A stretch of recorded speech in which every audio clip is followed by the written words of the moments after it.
Oh hey, you ever hate cups? Me neither. Speaking of which, there is this one difficult game where everyone keeps talking about, and you're either gonna appreciate it or just freaking dread it. Cuphead was announced on October 26, 2013 and was released on September 29, 2017 worldwide on PC and Xbox One, October 19, 2018 on the Mac, April 18, 2019 on the Switch, and July 28, 2020 on the PS4. The game was made by Studio MDHR, an indie video game development studio run by Jarrett and Chad Moldenhar. There are two types of levels of this game. One is the run and gun section, and the other are the boss battles, both of which are pretty self-explanatory. And that's all about it. That's how simple the game gets. Moving on to the plot. Cuphead and his brother Mugman are idiots. They're so stupid they went to the casino, and when their lives are at stake, they lost. And now they beg for their lives, and in return they have to cause chaos in the Mushroom Kingdom. Now, the gameplay. In most 2D shooter games, let's say Mega Man for example, you shoot using a blaster. In this game, you shoot with your fingers. I love it. There are a handful of different weapons to choose from, and all of them are pretty fun to use. They all have their advantages and disadvantages. I mainly use the spread attack as I can have a wide range of attacks. You also have a super attack which you can use by filling up the card meter on the bottom left. Like the main weapons, there are different special attacks. There is also the parry mechanic which allows you to parry pink objects. This is a risky trick to pull out as most of the pink objects throughout the entire game are enemies and projectiles. If you successfully parried an enemy or an attack, you get an additional card on your meter, which really helps a lot. Let's talk about how the game looks. First off, the game looks stunning. No other game has ever tried this kind of art style before. Everything feels so lively, and sure, there are probably older games that have replicated this art style before, and they're most likely to be indie games that I've never heard of before, but this is the more major one to have topped it off. The animations in the game feel so fluid, and it really works well with how you move around. There are so many small details in both the foreground and the background. And not only does this game have the rubber hose animation, but they also accompanied it with a jazzy and catchy soundtrack. Wow, it really feels like I'm interacting with an old cartoon. Good day for a swell battle. I have to start the whole thing all over again? There are no checkpoints in any level, and every time you die, the game shows your progress through that level, which I guess can motivate you sometimes, but it is just painfully dreadful to see this. And not only that, but they also show a message of the enemy mocking the player. Up first we have the run and gun stages. There are two in each area of the game. In every run and gun stage, there are coins which you can use to unlock new abilities and weapons. The best part is that these stages aren't really required. That way you can just blast through the entire game just by fighting the bosses. But as someone who's a little bit of a completionist, I never skipped any of them. They're fun yet difficult challenges, though they're painstakingly long. Now let's talk about the main takeaway of the game. The bosses. They are Dark Souls bosses nerfed and disguised into cartoon characters. First up we have the slime from Dragon Quest. It's not a pretty difficult boss fight. It's really big and it moves really slow, which gives you time to attack. As the first boss of the game, I think this guy needs some appreciation. Next up we have Decepticon Betty Boop. This is the first boss fight where you get to fight on a plane. There is this tutorial for it before you fight the boss. It's simple, like the opening tutorial, as long as you're not a game journalist. This boss fight can be a bit challenging, but it takes at least a few tries, which happened to me. The next boss is a farm. You have to defeat 3 bosses. There are actually a total of 4 bosses here, and you can unlock the secret boss by not attacking the giant onion. It's a pretty easy fight. Moving on. Next are boxing frogs. The first 2 phases are manageable. Pretty much every incoming attack is easy to dodge. But when we get to the final phase, the 2 frogs turn into one and become a lottery machine. You have to parry the crank in order to damage them. Once you do, there are 3 faces that will appear on the white circles. Each one will summon their own drums. The snake drums have small drums which require you to jump continuously. The tiger drums have orange balls that float up and down with each platform. This is the stress-inducing one. Lastly, we have the bull drums, which have red platforms in the middle of the screen that will shoot fire above or below you. This was the first boss that I struggled with. It's difficult. Finally, we have the sunflower. This is a pretty tough boss fight, just because there's so much stuff going on in the first place. The last phase can be a bit tough, but there isn't much stuff going on compared to the first phase. Moving on to the second area, Inkwell Isle 2, we have DJ Immy the Great. I wish today's DJs have this kind of name. This fight is the hardest yet. It really puts your piloting skills to the test. Because you're fighting on a plane, you have more wiggle room to move around, and because of that, the DJ uses attacks that spread around the entire screen, so you need to shrink in order to avoid the attacks. Who knew being an Asian is this helpful against a DJ? Anyway, this guy has a ton of faces. In fact, he has the most faces out of all the bosses in the entire game. There is also a sort of secret face you can unlock by turning into a tiny plane while the DJ is scanning you. This will skip the 4th phase but will make the final phase more difficult. This entire fight takes a ton of tries to beat, but it's far from impossible. Next is the average parent in Candy Crush. You have to beat a series of 3 randomized bosses before entering the final phase. In the last phase, she throws her head and it chases you wherever you go, in addition to the giant candy rolling in the ground. The fight's not too hard, you just have to get lucky to get the easiest 3 bosses in the beginning and not get hit. Moving on, we have Balloon Clown. This is a pretty tough boss fight just because there isn't much room to move around. It's hard to keep on track of things because there's just so many stuff going on. But like I said earlier, nothing is impossible in this game.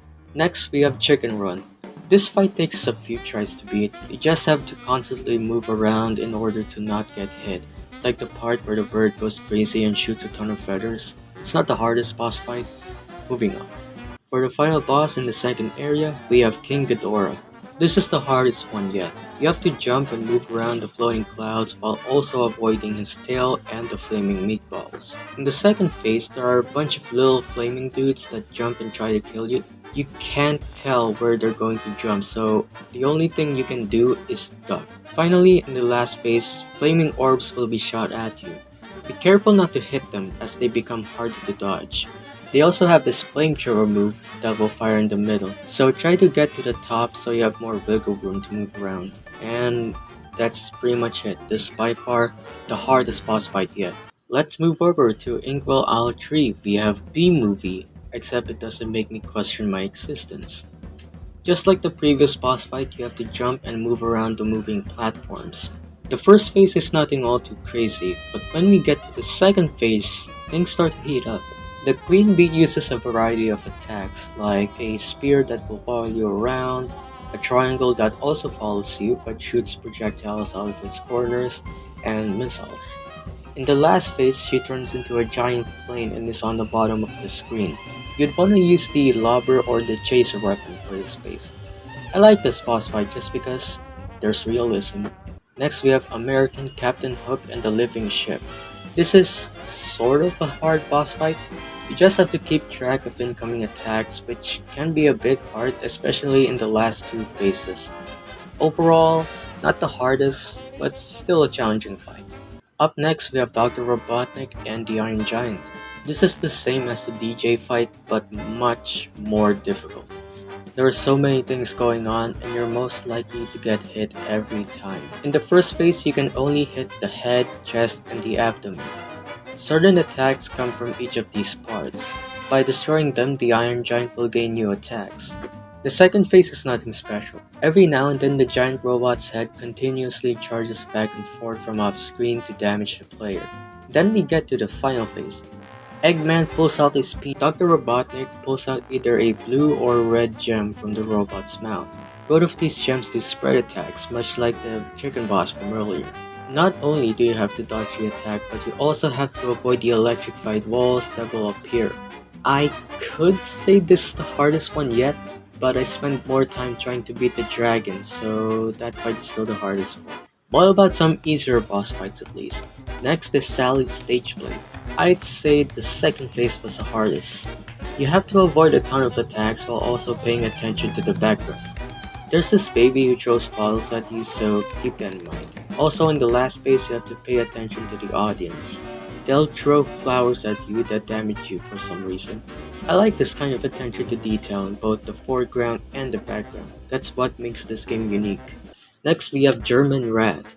Just like the previous boss fight, most of the phases are easy, except the second phase. There isn't much room to move around here, and you have to jump up and down to avoid the flamethrower attack. You also have to avoid the bottle caps shaped like saw blades.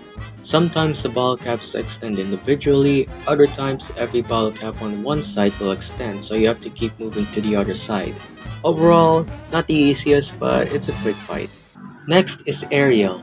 The first phase is not all too hard, but it's not much easy as well. There are attacks that take most of the screen and you have to shrink in order to get some room. In the next phase, she can freeze you and you have to mash out of it. This gets more irritating in the last phase where she will freeze you and you'll get hit by the floating spikes. But other than that, it's passable. Finally, the last boss in the third area, we have Spooky Scary Skeletons and Shivers Down Your Spine. This is a very challenging one. You have a platform that can follow the train in 3 different places, and will only move if the vaults on either end are parried. You have to keep an eye out for the floating pumpkins as they will drop pink objects that can also parry the vaults, causing the platform to move. They're pretty much the worst thing to exist in the first half of the fight, so it's best to take them out before they drop the pink object. In the first phase, you have to shoot and avoid the bouncing eyeballs headed towards you. Moving to the next phase, the conductor pops out and attacks by slamming his hands onto 2 spots. You have to move the platform beneath his head where you can damage him while also avoiding the flying pumpkins. Onto the third phase, the flying pumpkins will disappear and 2 heads will pop out and their only attack is raining down lightning that moves closer to each side. This attack is slow, so you may have enough time to move around. You also have to avoid the ghosts that are chasing you. If you kill them, a pink skull will come out and will parry the vaults if ever made in contact, so be aware of that. In the last phase, in order to damage it, you must first parry the tail. Afterwards, the heart will become exposed, which you can shoot, and fire will come down after you. The grate will slam shut after a few moments, so you have to continuously parry the tail. This is the hardest one by far, just because of how many things are going on the screen and how long this fight takes. Moving on to the last area of the game, we're introduced to King Dice. This boss fight is the most unique and probably the most interesting of the bunch.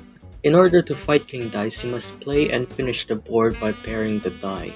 Whichever number you pick, you'll land on. The board compromises of save, start over, and fin spaces, and most importantly, the mini-bosses. The spaces numbered 1 through 9 are the spaces which contain mini-bosses. Some spaces have randomly generated hearts which give you an extra life. Every mini-boss is somewhat easy, but you have got to make sure you have enough hearts once the actual battle commences. King Dice only has one attack where he will send a row of cards. Some of the cards are pink so they can be parried. The problem here is that you'll lose a ton of hearts if you're not careful. Thankfully, after he finishes his attack, you can deal damage as he charges for the next attack.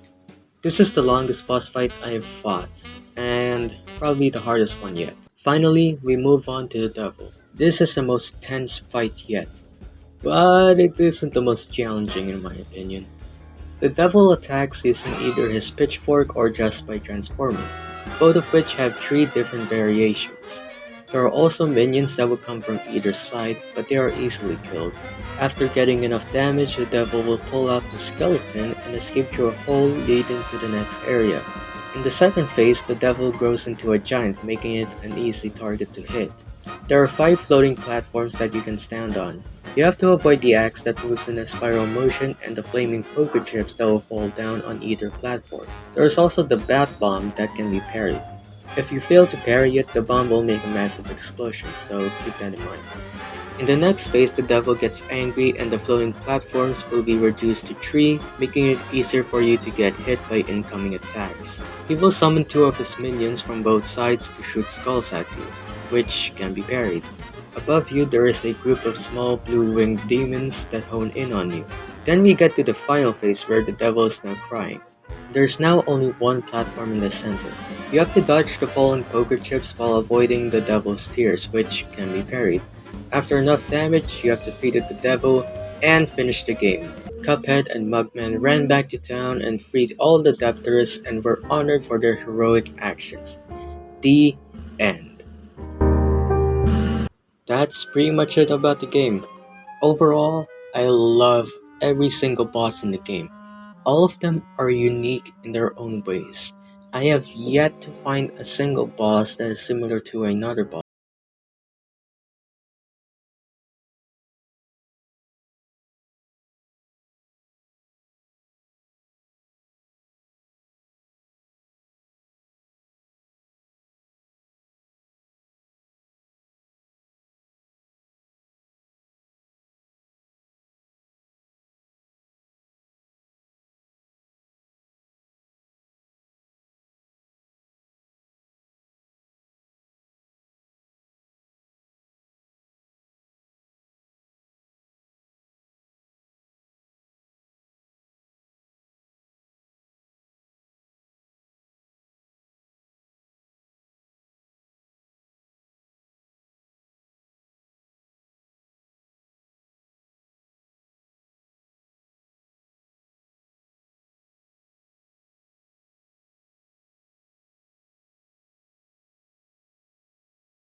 Anybody up for Halo?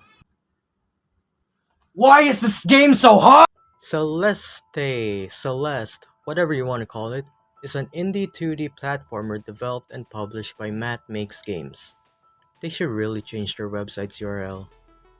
This game started development all the way back in August 2015.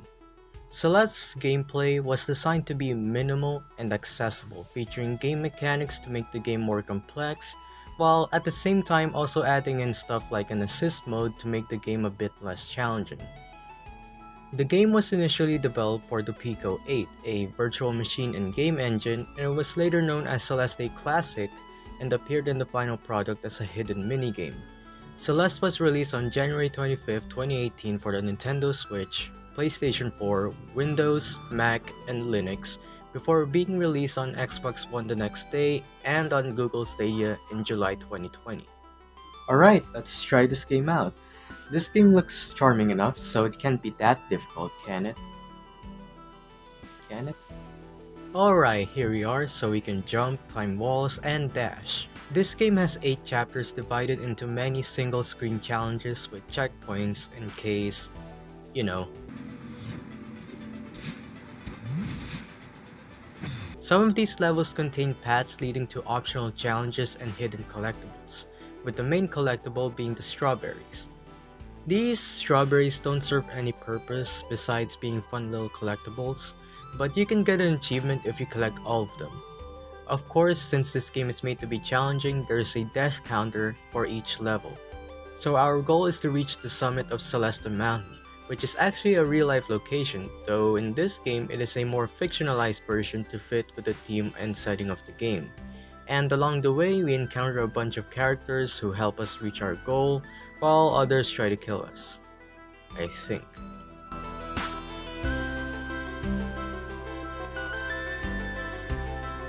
So this is the first chapter of the game. This chapter introduces many of the main game mechanics. Every chapter in this game takes around 20 to 30 minutes to finish, with some of the chapters being slightly longer. This first level is a great introduction to the game. It somehow manages to be challenging, but not too difficult at the same time. Of course, since this game is challenging, you're going to die a lot, but it doesn't make you rage a ton, well, at least for me. As the name of the chapter implies, we are in an abandoned city, with the whole place snowing and mechanical structures broken or destroyed. This first chapter is great, but it can be a bit challenging. Now moving to the plot, we are introduced to a hiker named Theo. Theo explains that he came to visit the mountain to explore and take pictures. So we return to climbing the mountain where, at the end of the level, we encountered a memorial and decide to make camp there for the night.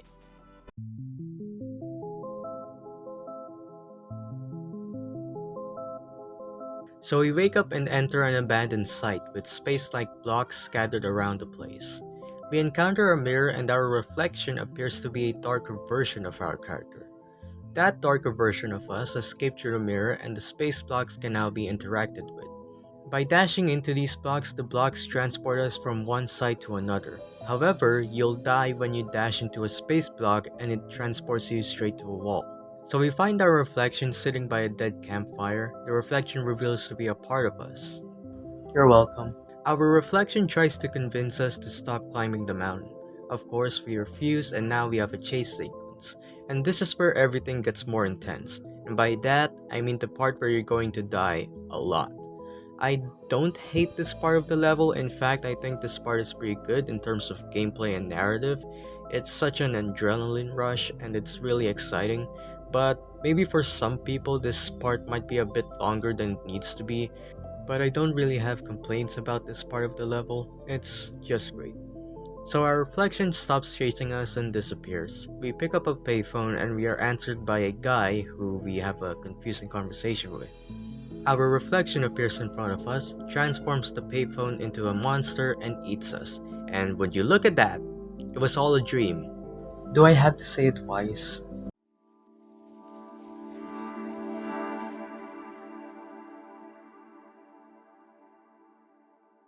So we come across this bridge with this dark goo that can kill us and we make our way to a hotel/resort. The hotel owner, Oshiro, appears in front of us and convinces us to stay here, though we really have to get going. Oshiro insisted on taking us to our room, so we followed him.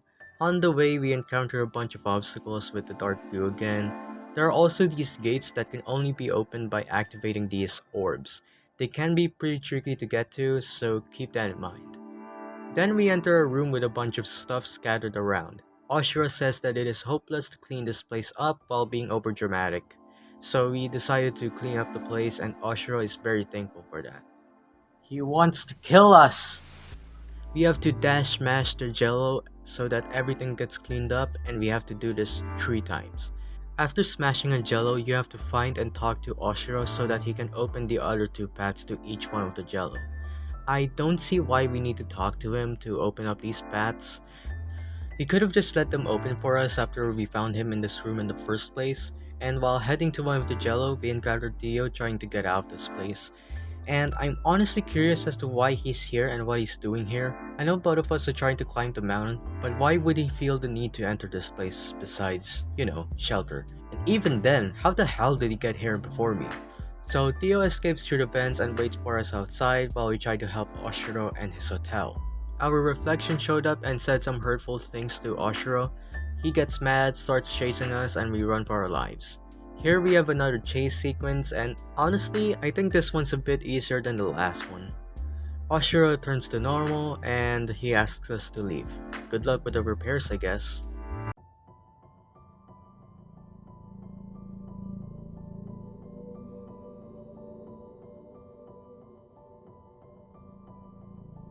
This chapter is the worst by far. It features wind mechanics and other new objects such as the clouds, green bubbles, and moving platforms that can be triggered by the player's interaction. The clouds give you a little jump boost when timed correctly, while other clouds disappear the moment you jumped on them. The timing can get a while to get used to in order to get the jump boost. Once you jump or dash into a green bubble, it will make you dash into whichever direction you're facing. But it'll make you dash almost instantly, so you better react quickly. Do note that the green bubbles reset your dash, allowing you to reach a further distance. And then we have these moving platforms.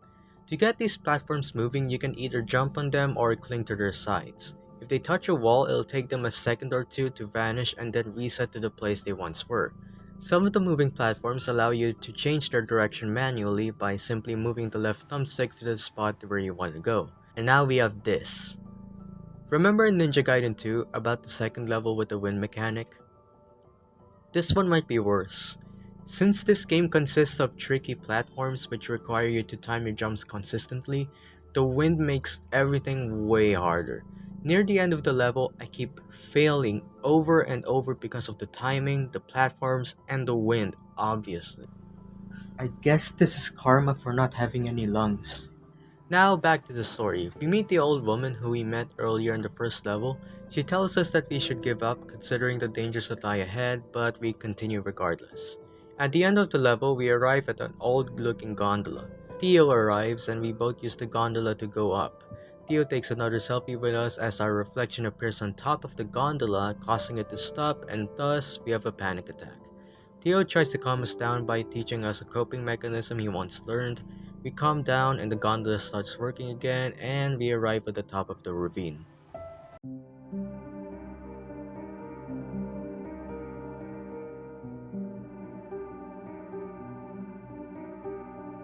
This chapter takes place in an ancient temple. The entire area is pretty dark, so you might need to light the torches scattered around the place by going near them. It's easy to get lost in this place, and it might take a while to figure out how to progress and move on to the next area.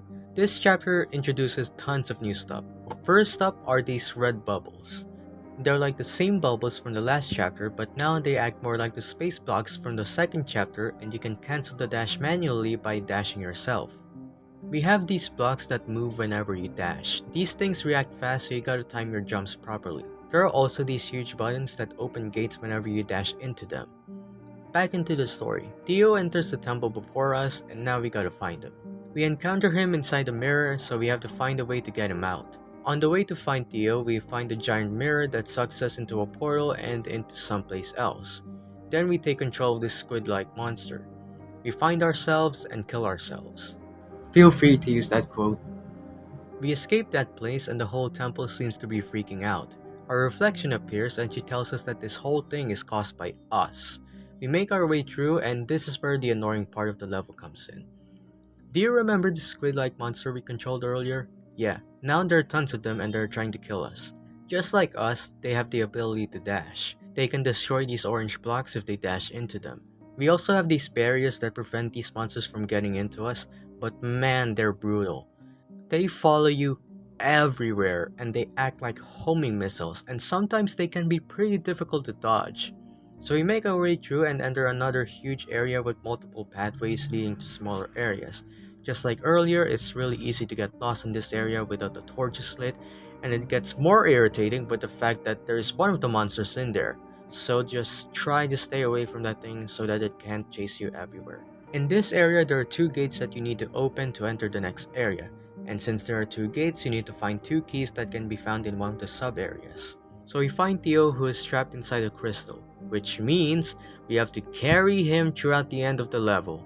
While carrying Theo, you can't dash, but you can still jump. But my goodness, this part is annoying. While trying to get out of here with Theo, you gotta complete some chores first.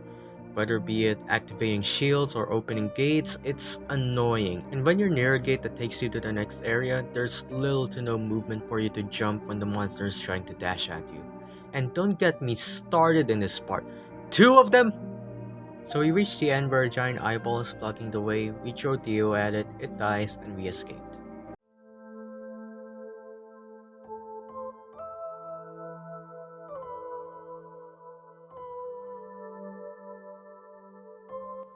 This chapter may be my favorite of the entire game. It's one of the most important chapters story-wise, and the chapter's atmosphere and level design are so lively and colorful.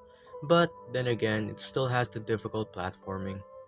This chapter introduces the feather, which allows us to fly in any direction for a short period of time. We also have these brown platforms where if you dash against one of their sides, the platform will charge in the direction of the side that you dashed against. The platform will continue to charge until it collides with a wall, which will move the platform back to its initial position. Before we proceed with the level, we and Theo started a little conversation detailing what happened in the previous chapter and why both of us are climbing the mountain. Then we get to a short dream section where we are introduced to the feathers. We confronted our reflection, try to come to terms with them. Of course, the reflection denies, we wake up, and we fall all the way down. We encounter the old lady once again and she gives us some words of wisdom. She also tells us that the reflection is scared and we should confront her once more. We find and try to help her, she denies again, and we get another sort of chase sequence, except this time we chase her now. All we gotta do is to get close to her and she'll move to another position. Whenever you do this, you'll bounce off and blocks will either fall from above or move in certain directions. In every phase, she gains new attacks like throwing orbs, targeting lasers, and shooting more orbs. I really like this sequence. Not only is it fun and engaging gameplay wise, but also adds to the narrative of this chapter and the entire story. But like previous chase sequences, you're gonna die here a lot. The reflection finally gave up and now we decide to work together by giving a power up. Now we can dash twice in a row. The whole gang arrives, another conversation, and the chapter ends.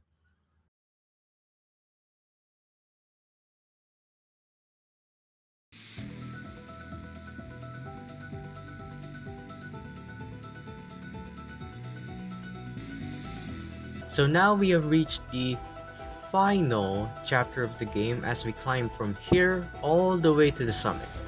This chapter contains all of the elements and mechanics from the previous chapters, including these, and this. No! This, and this. Not only those, but they also included the settings and designs of the previous chapters. It's really cool to see all the previous chapters crammed into one big finale.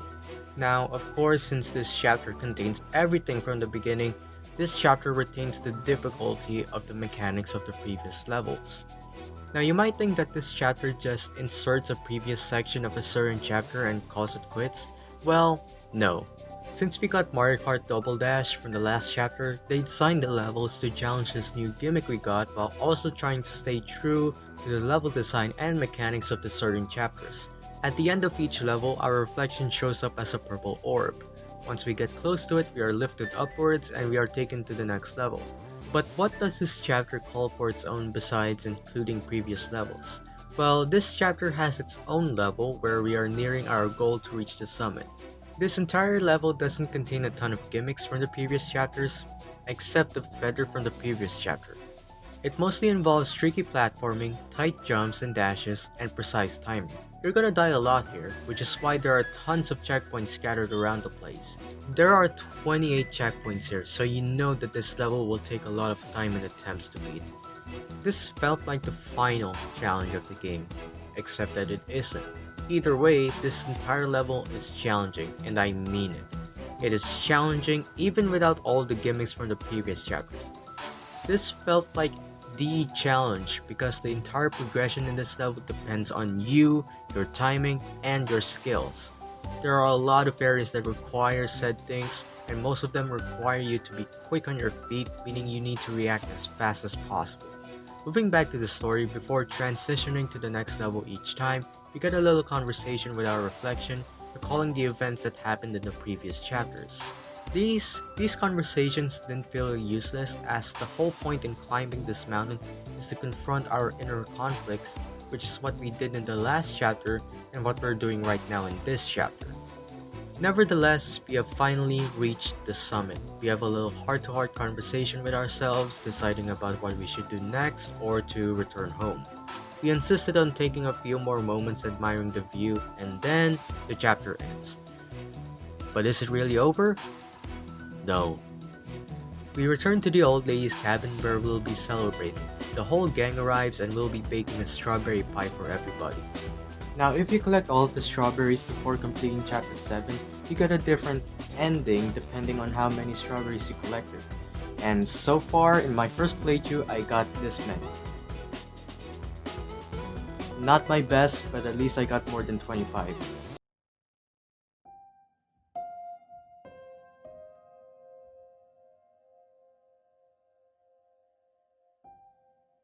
Chapter 8 introduces a ton of new features, most notably the inability to recharge dashes.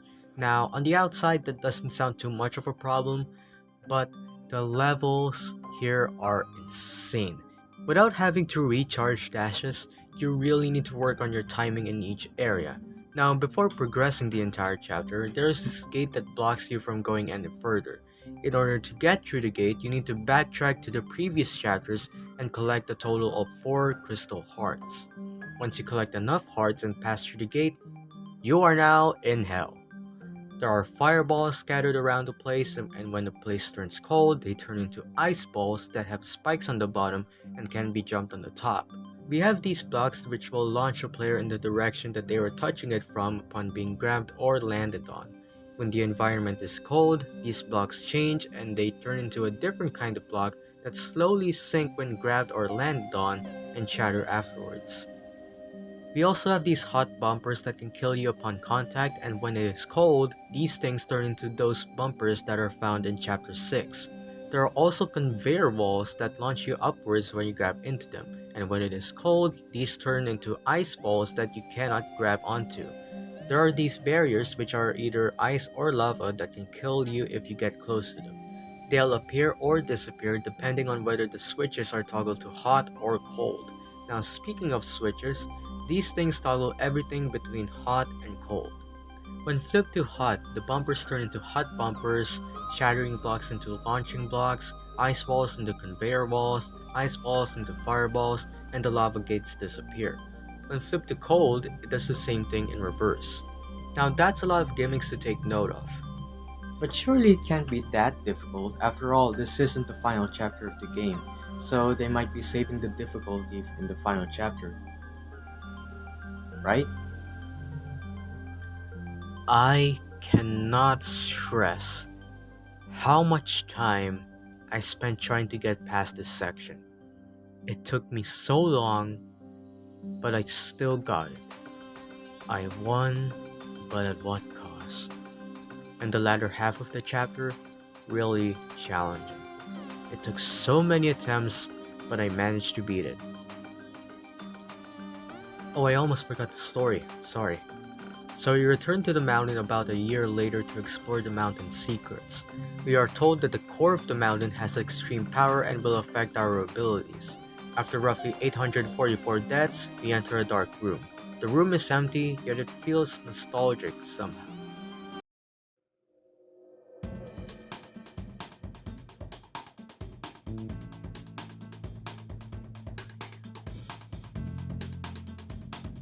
This is the final chapter of the game and was introduced as a free update to the game. This chapter is by far the longest and most challenging chapter of the entire game, as it introduces tons of new objects and mechanics. The first one is double diamonds. In the second subchapter, we lose the ability to dash twice. These double diamonds act like the green gems from all the previous chapters which reset your dashes, but this time, these double diamonds do the same thing but grant us the ability to dash twice. Next we have these exploding fishes. We can bounce on top of them, but these guys explode which pushes us in a certain direction when we're right in front, behind, or below them. There are these large jellyfish that can be grabbed to increase hang time. While holding, you can change the speed to fall more slowly or quickly. Normal movement, jumping, or wall jumping are all possible while holding a jellyfish, while they must be released in order to dash. Holding on to the jellyfish does not consume stamina and they do not replenish our dashes. These jellyfish are not affected by most surfaces except for these barriers which instantly destroy the jellyfish upon contact. Next we have these futuristic looking platforms that function very similarly to the conveyor belt platforms from the previous chapters. Then we have these generators. When dashed twice, they will remove all electric obstacles from the screen for further progression. Lastly, we have the bird. It launches the player to the right similarly to the purple orbs from the previous chapters. Now that we have all of those out of the way, let's talk about how hard this chapter is. They weren't kidding. This is just the first part of the chapter, and I've died 100 times. I've spent nearly a total of 2 hours getting past the first 4 sub-chapters, and then there's this. Remember the blue gate from chapter 8? Yeah, well it's back now and you have to collect 15 hearts to progress. This means you have to collect all the crystal hearts from every previous chapter in addition to the hearts of the B-sides.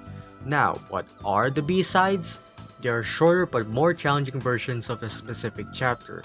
And don't even get me started with the B-side of chapter 2. I've spent so much time trying to get to this heart. I could have spent all that time trying to get alive, but no, I have to fully beat this game for the sake of existence. This is my curse. I have to beat this game, even if only a few people watch me do it. Nothing is impossible, and I can beat this game.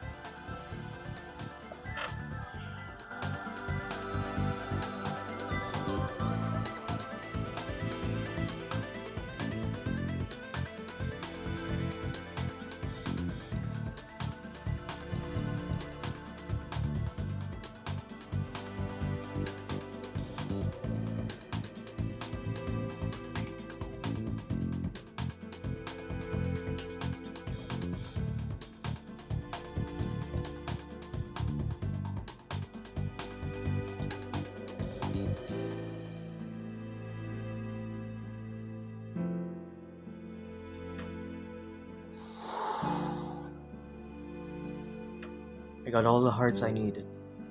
Now for the final challenge.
Yes!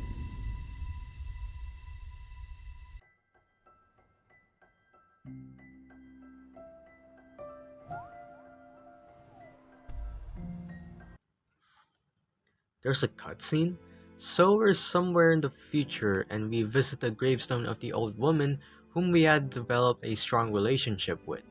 We see the bird as a part of the old woman and set off to space. We attempt to catch the bird multiple times. In the process, we begin to accept that Granny will be truly gone forever. Together, we decide to help free the bird that we had cornered, sort of a tribute to Granny. Afterwards, we meet Granny for the last time. We apologize to her for not attending her funeral and thank her for helping us on our journey up the mountain. Granny slowly disintegrates and shortly after, we wake up. We start chatting with Theo, who had tried contacting us for a long time. Theo then shows an old photograph of Granny and Theo's grandpa.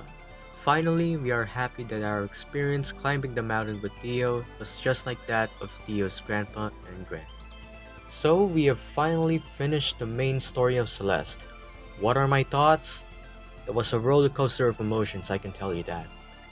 The story tackles depression and anxiety, and what I think the game is telling us is that you have to embrace or work alongside the things that bring you down so that you can reach your full potential.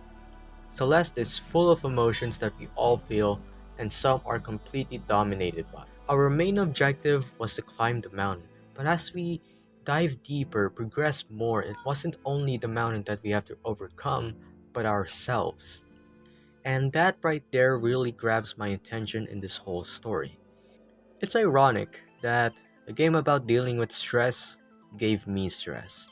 This game is ruthless to an extent, but it mostly doesn't feel unfair at times. The gameplay is simple and easy to learn at the get-go, but as we progress to each chapter, it gets more and more difficult to adapt these gameplay mechanics because of the added gimmicks in each chapter, right?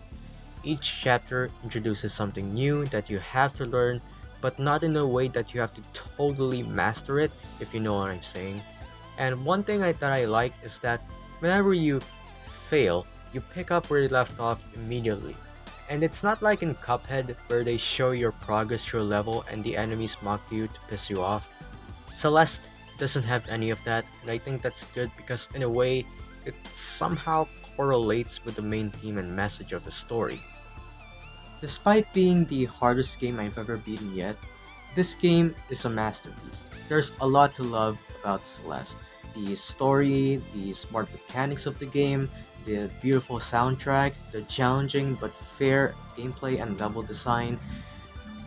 They've put a lot of thought and care into this small yet expansive package. And I can't believe I spent 18 hours just trying to beat this game. I should probably go to sleep. Oh hey, just when you thought it can't get any worse. It got worse! Getting Over It with Bennett Foddy is a platform video game developed by... Who? Bennett Foddy. Thank you. So what is this game? How does it play? Well, it revolves around you controlling a character stuck in a large cauldron. You wield a long hammer which you can use to grip objects and move around. You try to move and progress through objects associated with difficult platforms and other stuff. And this is how you basically move throughout the entire game. You can only move using a mouse or trackpad, which can get incredibly exhausting in a long playthrough. There are no checkpoints in any part of the game, which increases the risk of losing some of your progress, causing you to go all the way back down.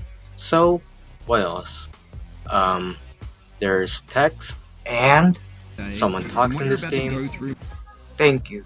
The game was released on October 6, 2017 on Windows, 2 months later on Mac and iOS, Android on April 25, 2018, and on Linux around August 2018. So that pretty much wraps up everything about this game. The first reason I want to play this game is that it's difficult.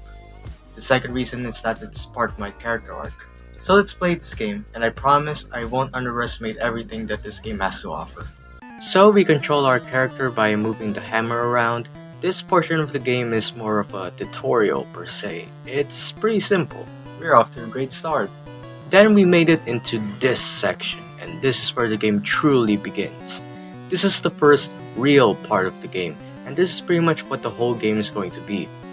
I mean, what else can I say? It's a physics-based game with obstacles. I could talk about it, or just make a rage compilation like Markiplier. Either way, I'm not interesting at all, which means there's no reason for you to watch me in the first place. But here we are. We can only move using a mouse, and since this game is frustrating as hell, it can get pretty exhausting to move your arm around with the mouse. But you can change the mouse sensitivity. I just use the default setting. There's not much strategy here, it all just depends on how fast you can move your mouse. Whenever you meet a new obstacle, you can pretty much take a risk and try to figure out how to get over it. But since I'm a good person and have nothing else to do, I'll give you guys a guide to the entirety of the game. So here's my first tip. Don't. If you're listening to me, do not play this game. I've only reached this point because I've got nothing to do. So if you also got nothing to do something else other than play this game. So here's the real first tip. You can launch yourself by pointing your hammer to the ground, then flick your mouse. Trust me when I say that this move will really help you. There are certain obstacles that you can't reach just by swinging your thong around. Just note that sometimes you launch far away and sometimes you don't. Next, when reaching these two parts, doing this can give you a slight jump. It'll bounce you to the other side, and this is actually really useful to do when you're in either of these parts. So what's the next tip? Don't panic. When you fall or lose your progress, don't wiggle around. Sure, you may not control your anger when you lose progress, but when you try to rush back to where you were, you'll end up having another risk of losing more progress and starting all the way back here. This problem is the most prevalent when playing this game. With a game that's sole purpose is to give you a headache, it's easy to lose your progress constantly. Now let's talk about the levels. In this part, you should swing by the branch. You can launch yourself and quickly grab the roof, but for me it's easier to just swing by the branch. Once you make it to the barrels, launch yourself upwards and try to move the coffee away. If you do this, you can move on to this part. Now, this part is pretty tricky. There are multiple places for you to rest, but some of the rocks can get in the way of you moving on to the next area. I recommend staying on this spot, launching yourself upwards and quickly grabbing the ledge. You might need to do this a couple of times since this rock here can bounce you up once you launch yourself. Next, there's this red steel thingy. You can either move to this spot or here, though this spot is riskier and you might fall off and start all over. This thing can slide you off, but there's this little area here that you can grab onto. Then we move on to this area. This area will take a lot of tries, but if you remember that trick I told you earlier, this area will be a breeze. Now once you made it to the top here, be extra careful. You need to launch yourself to the right and quickly grab onto the ledge. It's easy to accidentally bounce off here, but it doesn't happen too frequently unless you're not being careful. Once you climb on top of this building, you need to grab onto this thing and swing yourself to the left. When you reach the end of the thing, there's this little gap that you need to be extra careful in this area because you might accidentally fall all the way down. Next, we have to be extra careful in this area because the mountain seems no more a soulless thing, but rather as a shape of ancient fear, in darkness and the winds of chaos born, amid the lordless heavens thundering, a presence crouched, enormous and austere, before whose feet the mighty waters mourn. this area here is absurd. There are very few objects to grab onto and it's easy to fail at this part over and over. And it's right next to this area here. Once you made it to the boxes, just casually drop down here and quickly grab the boxes. I wouldn't recommend launching yourself because you might bounce off to the side here. Now we made it to the stairs. This part you're going to try a lot. It's easy to fall down here and it's difficult to progress through this area. But if you remember the trick we used in that one part, you can also use that trick here.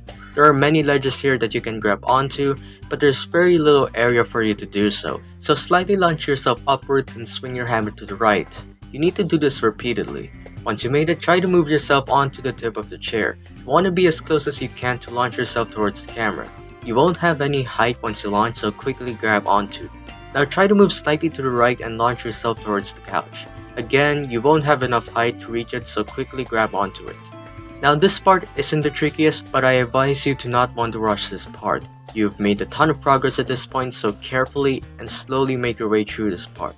Now we made it to the orange. In this part you have to be extra careful. It's easy to bounce off when you reach the rocks, and there aren't many platforms where you're safe. It's basically a 50-50 of you losing progress and progressing through this part. I would know that because if I didn't, I wouldn't have this footage here. Once you made it to the building, you still need to be careful here because you're nowhere near safe yet. You just need to launch yourself and grab onto the ledge here. And you need to do this twice, with the next obstacle being this hand. There's very little room here, so you need to be very careful when launching yourself upwards. Once you made it to the roof, launch yourself slightly to the right and try to grab onto this ledge here. Again, be careful. When you move over to the next area, you're safe now and the risk of going all the way down is gone. Then the next part is pretty easy. Stand on the hedge and launch yourself towards the roof of this house. I recommend you move this hat off the screen so that you have less stuff to worry about. When you reach the anvil, you have to move yourself to its very corner and launch yourself to grab onto the ledge. The ledge is pretty high up and this part will take a lot of tries. There's no room for failure here. If you fail, you just land next to the anvil, so take your time in this part. Then you have to launch yourself onto this floating rock. You have to be extra careful here because it's easy to fall off accidentally. You can't see where the next platform is, but if you move slightly down to the left, you can see where the next rock is. The next rock is much smaller, but this one is closer to the next platform at least. But if you fall down, you can see that it's actually a snowman. No reason to point this out, but I did. Moving on. You have to do this a few more times until you eventually move to this part. Do not ride the snake. Do not ride it. Do not ever ride the snake. If you do, you're going to regret many things in life. This part may be the trickiest yet. You need to launch yourself and grab onto the bucket. Then swing gently so that you don't fall off. Let go and quickly grab onto the ledge here. It's easy to fall off if you're swinging a bit too hard, so be gentle when doing this part. Now when you made your way to the slope, you need to be careful as well. This part will take a lot of tries and you can lose a ton of progress if you fail. So once you made it here, be very careful. Try to rest here and launch yourself gently and swing your hammer to the right. After you climb this structure, you finally made it to the final obstacle of the game, the radio tower. All you need to do is to grab onto the radio dishes and try not to bounce off the side. It gets trickier the more you reach the top, and the radio dishes get smaller every time. I advise you once more to be extra careful. If you fail, you will go all the way down, and you will suffer as I have suffered. Once you made it to the top, launch yourself upwards and make your way through space. And that's the game. Why did I play this? Now that we got all of those out of the way, are there a few things to appreciate in this game? Well, I'm glad this game is pretty cheap, because if it weren't, you would be buying the greatest ripoff in video game history. I do like the randomness of the game. There are so many objects that appear in the game that have no business being in here. I mean, sure, it's a physics game, so it needs different objects for its obstacles, but still, why is there a child here? The mouse being the only control method adds to the frustration of the game, so I think this game would also work well with a controller. I imagine it might be worse than using a mouse. Actually, I'm regretting this idea. Please, if any modders watch this, do not make a mod for this. I don't want to make another video talking about Ben Fart. Though I hate this game with all my heart, I have to credit Barry Furry for making a game that's hell-bent on giving you the worst time of your life that makes you want to punch a child. It did its job well, and that's at least something I could appreciate to something I deeply hate. Is it a good game? No. But looking at this game critically, maybe. My hatred for this game completely overpowers my will to critique this game justly. I don't know how to rate this game, so maybe in a few years I'll look back at this game and give it a proper rating. I'm not gonna play it again, no, it's just that I couldn't rate it now. So let's see what my future self thinks about this game. I hate this. Oh, hey. What the f- Yeah, we've all seen this coming. Well, except that. Cuphead, the delicious last course. Huh, that's clever. Delicious last course, DLC. Well, I wish it gone deliciously immediately extinct. On June 11, 2018, Studio MDHR released a brand new trailer announcing a DLC for Cuphead. No gameplay was shown here, but it did reveal some vital info about the DLC, including a brand new playable character. Miss Chalice was already a character we knew in the game, a new location which means new bosses, weapons, and charms, and they also revealed a new character, Chef Saltbaker, who's totally not the main bad guy in the DLC, and it's announced to be released in 2019. After 3 more trailers, 2 announcing a port for the Switch and 1 for the Mac, we got another teaser trailer detailing the DLC. We only got less than 10 seconds of actual gameplay, okay, and it's now announced to hit on 2022 on all platforms. When this trailer hit, I was a bit worried. The last trailer about the DLC was released a year before, and up until the next DLC trailer was released, there was no new info till that point, and the new trailer didn't show anything at all besides a millisecond of gameplay. I mean, a delay can either go super wrong or not. The original game got announced around 2013, got 2 more trailers separately at E3 2014 and 2015, and got an announcement trailer in 2017. So given all of that, a few more delays would have been understandable. It just means that the people behind the development of the DLC would have more time. But alas, after nearly 2 years, it was finally released on June 30, 2022 on all platforms. Well, that's a cool story. A bunch of delays, back and forth. To truly know if the game is worth it, I gotta play it. And given that I have played Cuphead before, it shouldn't be that difficult. So once you bought the DLC, you are greeted with a new title screen. Nice diapers. And once you enter your last save file, this guy comes and tells us to meet him on the coast. We meet him there and tells us that Chalice needs our help on an island for a mysterious discovery. So we head there with this cutscene. Don't worry, he's not a bad guy here, he just smiles like that. Gosh, Cuphead, I don't know, I hope she's okay. We sure are far from home. So Chalice arrives, gives Mugman a cookie, and they switch places. And looking back at this part, She just killed Mugman. Follow Chalice and she says that she is trying to find a way to escape the astral plane. She introduces us to Chef Saltbaker, the greatest chef in all the lands, totally not the main bad guy here. Apparently the cookie that Mugman ate only has a temporary effect and Chalice returns to the astral plane. The chef, who's totally not the main bad guy, came up with a new recipe that will bring back Chalice to life, and the ingredients we need are held by the most fearsome of foes, so we'll be committing homicide. After the cutscene, we are given the astral cookie that allows us to play as Chalice. So this is the new island. If we come to this stand, we get a tutorial for Chalice. Unlike Cuphead and Mugman, Chalice can double jump, dodge roll, has an extra health point, and can parry dash. Basically, if you want this game to have an easy mode or just want to get on with the DLC, just play as Chalice. She also has her own set of unique abilities. Her Super Art 1 is the same as the regular one, but vertically. Super Art 2 gives you an extra HP, and Super Art 3 which just spawns a swarm of ghosts and a pink spirit that you can parry. So we head to the first boss of the DLC. The first phase has this big mafia spider. He walks around either from the 3 levels while some of his goons shoot fire at you. The spider would stop to either spawn a bunch of bombs, call some of his flies, or launch a caterpillar around the room. All of these attacks last a while so they can appear all at the same time. This phase is the hardest here, but it's easy to mess up here. It can get pretty intense sometimes, but it's easy to pick off those flies, and if the bombs appear, just dash in and out close to them to get rid of the bombs. I recommend watching out for those farts since you probably wouldn't even notice them most of the time because they don't appear that often. When transitioning to the second phase, there are these bombs that walk around both at the top and the bottom. Sometimes one of them is pink, which means you can parry them. But I wouldn't do that if I really have to. We got this lady that tip-tappity dances around while the record players shoot out 6 musical sheets. When it's green, it's safe to pass by it, but when it turns yellow and red, it's best to avoid it immediately. Be warned about these guys since if you run away from the red laser beams, you might run into them. Also, sometimes the bombs from earlier can appear here, so also be on the lookout for them. When the lady does her defeat animation, you can get hit if she does that. I restarted so many times because of this. It's pretty annoying that you can get hit by this. Then we enter the final phase where we'll be fighting a giant anteater. Once it does this animation, you can hit the snail to get a couple of hits in.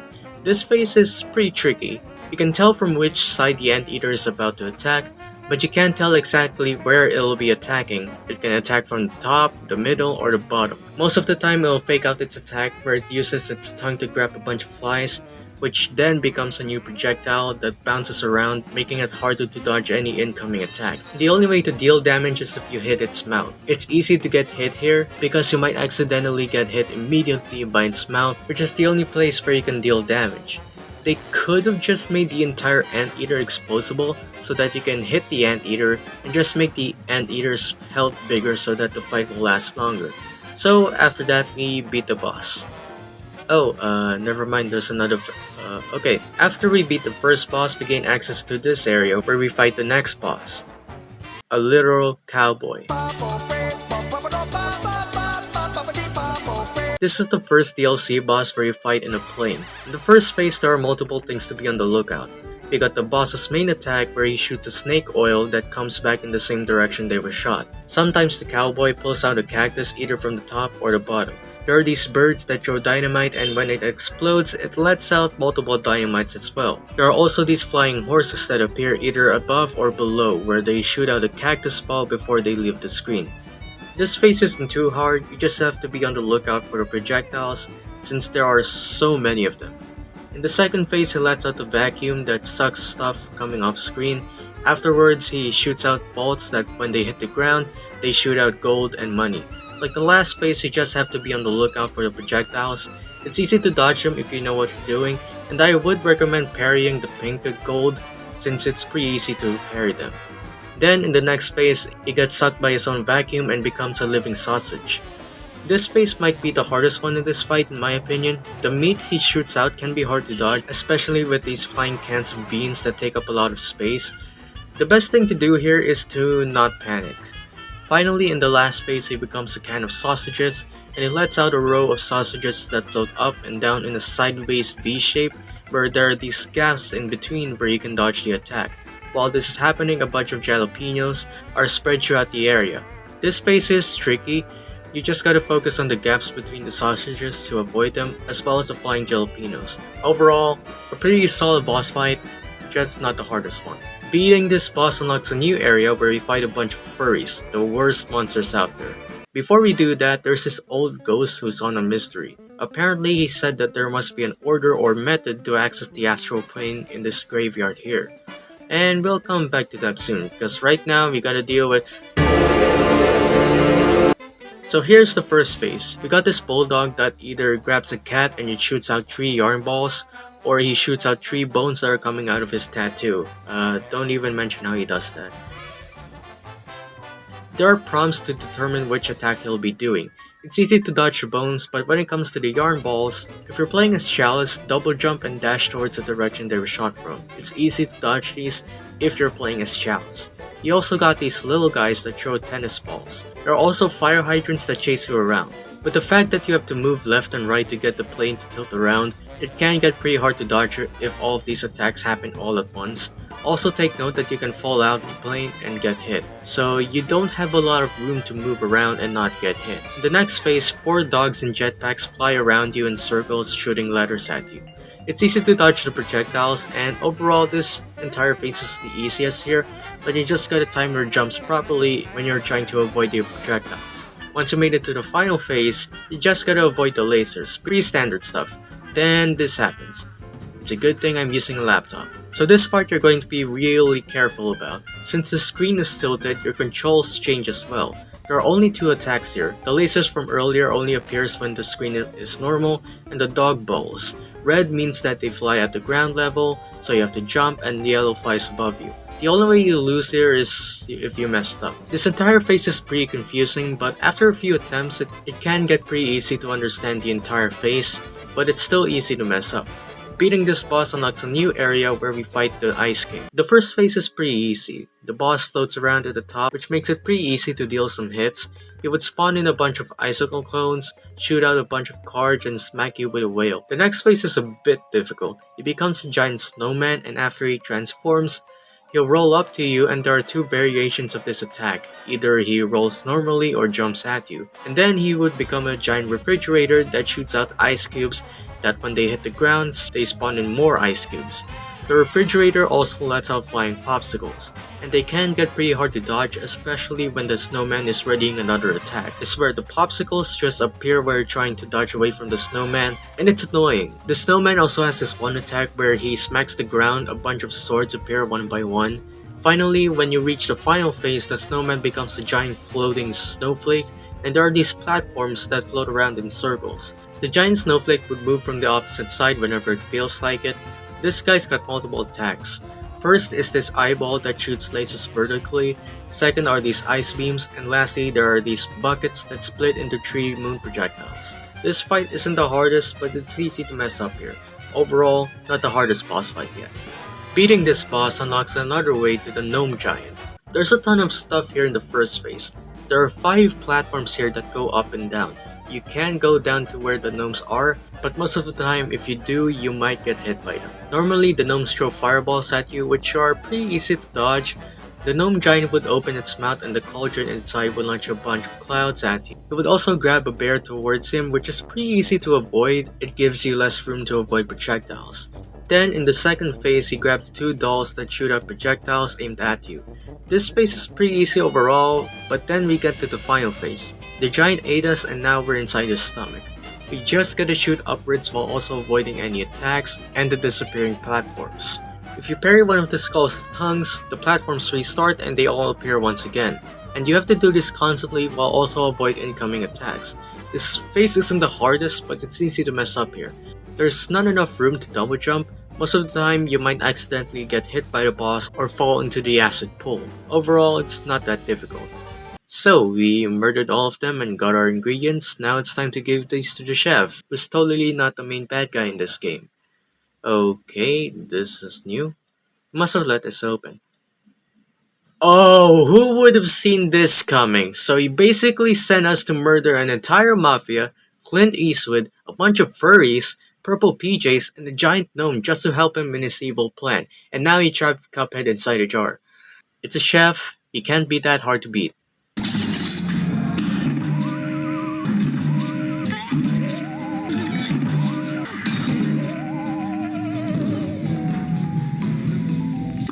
I swear, this damn cook put up more of a fight than the devil. The devil. So in the first phase, he does a lot of attacks. Firstly, there's this fireball that goes up and down that follows you where you are. This attack's not much of a deal, but it can be annoying at times. Secondly, there are these slimes that spin around the area. They're pretty annoying, but they're easy to avoid if you're really being cautious. Third, there are these sugar cubes that float up and down. They're also annoying, but I would recommend trying to parry the pick ones. You'll have less time worrying about avoiding any other incoming attacks if you do. Lastly, there are these biscuits in the form of animals that jump around. It's easy to accidentally get hit by them, but if you use the spread attack, they won't be much of a problem. Every time you restart the fight, the chef starts with either of the two attacks, the spinning limes or the sugar cubes. This phase is the longest here, which means this phase might be the hardest yet. If you want to beat the boss, you might need to use the super art that gives you an extra hit point. Trust me when I say that this is really useful. It's easy to mess up in this entire boss fight, so you might need to use the super art.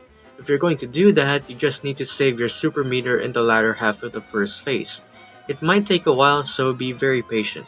In the next phase, there are 4 pepper shakers. You need to deal enough damage for the pepper shaker to attack the chef. This is the only way you can damage the chef in this phase. The pepper shaker sneeze out peppercorns, some of which can be parried. You also need to look out for this flaming guy. He jumps around to where you are, so be careful. Be aware of the falling leaves. If this happens, it might get difficult to avoid any attack. Overall, not the hardest phase, but still easy to screw up. In the third phase, the chef is destroyed and he sends out a clone that jumps around the screen. The clone is pretty big and has a wide hitbox, so whenever it is close to you, just dash out of the way. And also be aware of this little saw in the ground. This phase is short, but you have to be really careful not to dash into the clone since that might happen by mistake. Finally, we're in the last phase. The chef turns into 2 salt tornadoes and his heart bounces around the area. Now in this phase, you have to be extra careful. There's very little area here and it's easy to get hit by anything. The platforms fall downwards, so you have to jump constantly. Because of all this, you can get hit by the floating heart since it moves up and down and left and right. So here's my strategy, just wait for the heart to float at the top. By then you can deal some hits because it's pretty difficult to hit it if it's down here. While you're doing this, you need to jump to get to the other platforms. So you just gotta aimlessly point your gun at the top and just look at the bottom to jump to the other platforms. If the heart moves at the bottom, just try to get to the top to not get hit. You might need to parry the heart if you need to. By the way, when you parry the heart, it cannot take damage for a few seconds, so be patient. Before this phase, I advise that you need to save up a full super meter in case you lose the extra hit point. This entire boss fight is the hardest boss fight in the entire game. As I said earlier, this chef put up more of a fight than the freaking devil. In comparison between these two fights, I'd say the chef is easily a better boss. This doesn't mean the devil boss fight isn't that hard, no. I also spend a lot of time beating that guy. It's just that I spent more time trying to beat this guy than him. But the devil's boss fight feels like the final boss. You spent hours beating up everyone to beat up the devil, and that felt rewarding. With how short of time you need to beat the main quest of the DLC, the chef's boss fight doesn't feel as rewarding as the devil's. But this fight is still rewarding nonetheless. I feel like there's a lot of variety here in the boss fight when it comes to the attacks. Especially in the first phase, all of the attacks have very different and vibrant colors. That's pretty much all the good stuff I have to say about this guy. I freaking hate this chef. The bakery collapses, the chef goes to court, where he is sentenced to do community service. What? He deserves to be in hell. I had to spend 3 hours just trying to beat this guy. He deserves first than community service. Oh, and now look, he rebuilt the bakery and threw a feast. He's going to poison everyone in this town. Wait, who's that guy? Ah shit, the game's not over. This is the King's Sleep. This guy here is the king, and he has a bunch of challenges for us. So how these challenges work is that you can't use your weapons or your charms. Instead, you have to parry to deal some damage. Don't worry, these bosses aren't the hardest, but they aren't the easiest as well. It'll take some time to learn the bosses since they all function differently. So let's go through all of them. First, we have these pawns. We just have to parry their heads and then move on. Do note that the parried pawns can still run around, so you have to avoid them. Second, we have this knight. Probably the second hardest boss in the King's Sleep, but it's not that difficult at all. You just gotta be patient for him to be vulnerable, and you have to learn his moves so you can telegraph what he's about to do. You can parry him twice, maybe even 3 times if you do it immediately after he does a move and if you time it properly. Next we got this bishop whose heads float around. You must blow out the lit candles by going through them so that you can parry the bishop. If the bishop's heads disappear, don't stay near to the middle. And there are also these bells that float around the area. They're not much of an issue, but they can be pretty annoying. Next we have this executioner. He spawns a bunch of pink heads, skulls, and sparks. You need to parry the pink heads constantly so that they can hit the executioner. In this entire fight, you just have to be patient. It can be difficult to parry the pink heads since you'll risk getting close to the executioner, but overall it's not that hard. Finally, we have the queen. You have to parry the pink sparks on these cannons. They aim around a lot, so you have to time your parries properly. You also gotta react very quickly when she spawns in these pink statues. They're pretty fast and they spawn real quick, so parry them as fast as you can. She also throws a bunch of trinkets that spread around the area. They're pretty hard to avoid, so be on the lookout for them. Sometimes when you parry the cannon and it shoots, it avoids the queen, which is pretty annoying, but the fight isn't that long, and that's pretty much about it for the King's Leap. After every boss, you are rewarded with 2 coins. When you beat the queen though, you get 3 coins. After you beat the entirety of the King's Leap, it now becomes a training ground. But is the game over? Not yet. We still got one more mystery, and that is the graveyard. So if you talk to the old ghost, he says that there must be a pattern that can unlock something in the graveyard. To get your clues, you need to talk to the winners on the podium next to the place where you fought the giant gnome. The clues are randomized for so you need to deduct very carefully what the winners say. For example, if you talk to the winner in the first place, they'll give you a hint and you'll have to use that hint to find the first tombstone that you'll have to interact with. And you'd have to do that with the second and third place winners. You're gonna spend a lot of time trying to figure out these clues.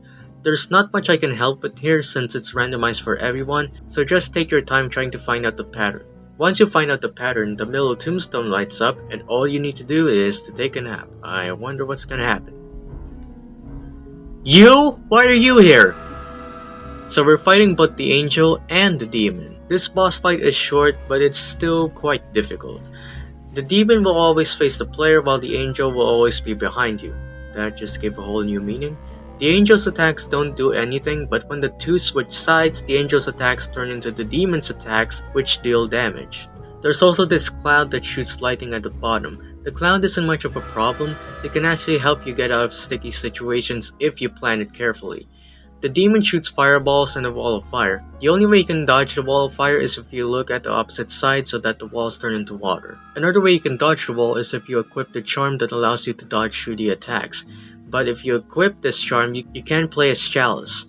And I recommend that you do this. You can beat this fight as Chalice, but I think it's easier if you do this instead. I recommend you use the crack shot so that you don't have to worry about not aiming at the demon. And if you do all that, you beat the boss. Like I said multiple times in the past, a chef took a lot longer to beat than the demon, and that's about it for the DLC. Honestly, I was expecting a bit more. It's a pretty short expansion if you look back at it. It only has bosses, no run and gun levels or anything, and it's pretty weird because while Cuphead is known for its notorious bosses, the run and gun levels are quite challenging as well, and it's bizarre that there's none of that here. The bosses though are great. There may not be a ton of them here, but all of them leave a great impression. They're all pretty unique and that's what makes them quite memorable. The King's Leap is also a nice little bonus. A bunch of short mini bosses that reward you with a bunch of coins. I'm guessing this is their replacement for the run and gun stages. They're short and not that challenging, but it was a fun time. I just wish there was a bit more. And the hidden boss fight, the angel and the demon, it was a bit underwhelming. The damn puzzle took me longer to beat than the actual fight itself. It's nice that the devil returned, but the fight itself wasn't that difficult. It's not easy as well, no, but I expected it to be very difficult. So that's the entirety of Cuphead. I can't say it's the hardest game of all time, but sure gave me a migraine. So, I hope I no longer return to this game for some stupid reason like completing this game 100%. You know what? I think I might do that. Why is this game not so hard? Oh hey, I went back to check up on Celeste and I found something funny looking. This is not how I remembered it. I never thought I'd see you again. We all know Celeste, a 2D platformer that's well known for its innovative gameplay, level design, and unique story. It's one of the most popular indie titles of all time, and it brought together many people around the world. It's a game focused on depression and finding self-worth, in which we have to overcome our passive limitations and climb to achieve peace. Literally. I had a lot of fun playing the game, and it's definitely one of my favorite games of all time, which I never really expected. I never expected an indie game that I'd never heard of before to become one of my all-time favorites. It's astonishing. I like everything that there is about Celeste, except of course the B-side levels. That one level still gives me nightmares to this day. But by the time I talked about Celeste, it was already around 5 years old. It's weird because obviously I've never heard of this game before, but the game felt like it came around during the pandemic, and it is something that felt like it could have been released in that timeline, but again, it's still amazing that there are still people around the world playing this game and making videos about it, which shows how Celeste still has an active player base. So to commemorate the game's 6th anniversary, the indie studio Maddie Makes Games developed a free bite-sized game titled Celeste 64 Fragments of the Mountain. As the title suggests, this is a take on Super Mario 64, turning Celeste, a 2D platformer, into 3D, while also keeping the textures a bit low res to make it feel like we're playing an actual N64 game. You can easily download this game on your PC, just go to the official website and click download. Once you downloaded the game, you should get it running. However, upon running the game for the first time, I got a security notice. I don't know if it's just me, but if it isn't, then this should be fixed. So it's a very minor complaint. So far, I didn't get any viruses on my laptop. Thank you, Maddie. So this is Celeste 64. Like I said earlier, it's a small game, so it explains why this game only has one giant area. Another thing to say for the developers of the game, when I played the game for the first time, I used the keyboard, and for some reason, the spacebar won't register the jump. Every other keybind works except for this one button. I get it that a controller is recommended for this since it's 3D and designed to play like Mario 64, but it really would have been nice if you could play on a keyboard with ease. I finished Celeste with a keyboard, so why is it so janky here? I get it, programming is hard, and kudos to the developers for delivering yet another addition for Celeste, but the keyboard controls are one thing I have to point out. The fact that you can't even change the controls is also a problem too, which wouldn't be a problem for people who played Celeste before in using the default controls, but it's been a long time since I played it, and clearly I forgot what the controls were. So after this short back to basics tutorial, we finally meet Granny once again. So, correct me if I'm wrong, but isn't Granny dead in the last game? Like, in chapter 9, wasn't it confirmed that she died? I don't know, but it's nice to see her back for its anniversary. So this is basically the entire game. It's just one giant area with a bunch of strawberries to collect. It's similar to Super Mario 64. One level is essentially one area with a bunch of stars to collect. It doesn't matter in what order you collect these strawberries, you just collect them. At the same time, there are also B-side tracks that you can find around the area. We'll get there eventually, but let's take a look at what we have here for now. Most of the core gameplay mechanics from Celeste are brought back here. The feather, which makes you fly for a few moments, the shards that grant you a charge of dash. Speaking of, remember in Celeste where at the last 3 levels, you can double dash due to story reasons? Well, upon starting that game, we don't have that, and it'll make sense in a few moments. The entire area is littered with obstacle courses. With how open this place is, there are a lot of ways you can collect strawberries. One thing you notice that whenever you climb a wall, you don't get tired unlike in the base game, which is an odd thing to change from the game, but it makes sense since this time it's in 3D and some things have to be altered for it to work here. There are also a bunch of secret areas that you can unlock, but I won't spoil it for you because I'm a good guy. But I will say there are signs that you can find which can help you find them. Going back to the gameplay, there's also one more thing I have to add. So whenever you're like in mid-air or something, there's this line that appears Madeline that helps you track where she's going to land. It's a fine addition here since it's 3D, but the landing feels off. Even if I move the thumbstick a centimeter away, it somehow registers me falling to my death. The controls here sometimes have perfect input, but most of the time it's a tad bit too sensitive. Also, you can't face the camera straight down to where you are. It's always at an angle, which makes landing a bit harder. Moving back to the story, at the top of this building we meet Theo. Just like before, he's still chill as ever. And I'm sorry, but this gotta be his best line yet. Well, there's not much to talk about here anymore, it's just collecting strawberries and finishing each obstacle. There's this one sign that I stumbled upon, and it's something that I have to point out. This sign tells you how to skid jump, which is going to be insanely useful in one of the B-side tracks. Essentially what it does is you run at full speed, then you turn around quickly and jump as fast as you can. The timing here is key, and it's something to try to get used to. It's a pain in the ass to learn, but it's pretty much required for one of the B-side tracks, so believe me here. Speaking of, let's go ahead to the B-side tracks. Just like the last game, the B-side tracks are a harder and more challenging version of each specific level. Since it's one giant area and the B-side tracks are scattered everywhere like strawberries, each B-side track contains its own specific challenge. So this first one I attempted gave me Vietnam flashbacks. The platforms appear according to the beat of the song in the background, which you don't really need to listen to carefully, but it's a nice starting point to figure out the timing. Luckily, this one ain't as bad compared to that nightmare. It's much shorter and less challenging, but still difficult nonetheless. So what I did here is I tried to climb onto the walls and jump to the other side and climb onto it the moment I touch it. I don't know if there's a better strategy for this, but this is the one that I used. Overall, not the hardest one, but an easy as well. For this next one, since you can climb without getting tired, this is pretty easy. You just gotta make sure that your jumps are angled properly. I got a bit greedy there. For this one, you gotta be quick on your feet. You also gotta make sure to angle the camera properly, since that's going to be a major benefit for you. This one took a while as well, but it was a really fun one. Now this is the one I was talking about. This is where the skid jump is going to come in handy.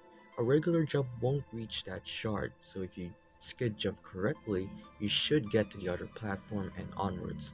The problem here is the skid jump itself. The controls are a bit whack here, and it's hard to get the skid jump to work. Even if you did a successful skid jump, most of the time you're going to be facing in the other direction instead of going straight, and you have to do this twice. For the second part, you have to angle yourself properly to try to activate all those spears and not touch the spikes. And like any other obstacle in the game, you have to restart from the beginning if you fail. I don't like this one. So let's move on to another area. If you climb to the top of this tower, the one with a ton of spikes, there's this feather here that can get you to that island. If you go there, you meet Badalin, our antagonistic counterpart. I don't know if this island is another Super Mario 64 reference, but who knows. This is where you can end the game and see the amount of time you took to get here, and how many strawberries you collected. Upon reading the sign, we finally get these voiceover credits, and that's pretty much the entire game. It's a well-rounded addition to Celeste, but it does have its problems. The controls, the platforming, the game itself is a bit too short for my liking. It's nice that it's free, but I wish we had more stuff here than what we actually got. It's a nice take on turning Celeste into 3D, and I like how even the characters notice that change. It's really cool. There isn't much story here. Even if you talk to every character here, you guys just chat about what happened, and it's nice, it's normal. But what about stuff that's happened or that's about to happen? None of them hinted at the possibility of there being a sequel other than this dialogue between Madeline. But even then, it could have been an entirely different thing. And not every character is here. I mean, what about that hotel guy? I know he's dead, but he was a character in the last game. And there's only one area here, so that doesn't make the game as replayable as Celeste. If only this game had more, it would have been a lot better, but given with what we have now, I think it's enough. All in all, it's a nice addition to Celeste and a love letter to the fanbase. Wow. Wait, that's actually a real thing? I thought this was some sort of shitpost. So if this is real and official, can this be also real and official? Yeah, I don't know. Oh, hey. As you can see, I've been studying, and I found my glasses, finally. Ever since I've been Ninja Gaiden on the NES, I've been mastering the ways of the ninja. I've been honing my skills ever since, and that's a gun. I want to stay away from that horrific creature, but it's a yearly basis for me to do something that's at least ninja related. So, here you go instead. Ghost Runner is an action platformer developed by Slipgate Ironworks and One More Level. Real original name. I think the people who fiddle around an elevator might be the only ones to find this name unoriginal. This game was released for the PS4, Windows, and Xbox One in October 2020, and the Switch in November, followed by a next-gen release for the PS5 and Xbox Series X and S. Ever played Spider-Man, Cyberpunk, and Celeste? Well, this is basically that whole combination of games. This game stuck in my mind for a while since I saw the pre-order trailer, and during the nearly 3 years since it launched, I forgot it even existed since it came around the same time as Cyberpunk released, until it was free in the Epic Games Store last Christmas, and that's another reason why I wanted to talk about this game. Upon watching the pre-order trailer, I was blown away by the gameplay. It reminded me a lot of Dying Light with all the parkour and stuff, and the one thing that stuck with me was the combat. It's so fast-paced and thrilling, so immediately after buying the game, I downloaded it and gave it a try. As you can see, after playing Ninja Gaiden, I suddenly forgot we live in a first-person perspective. You're alive. Can you hear me? They are already looking for you.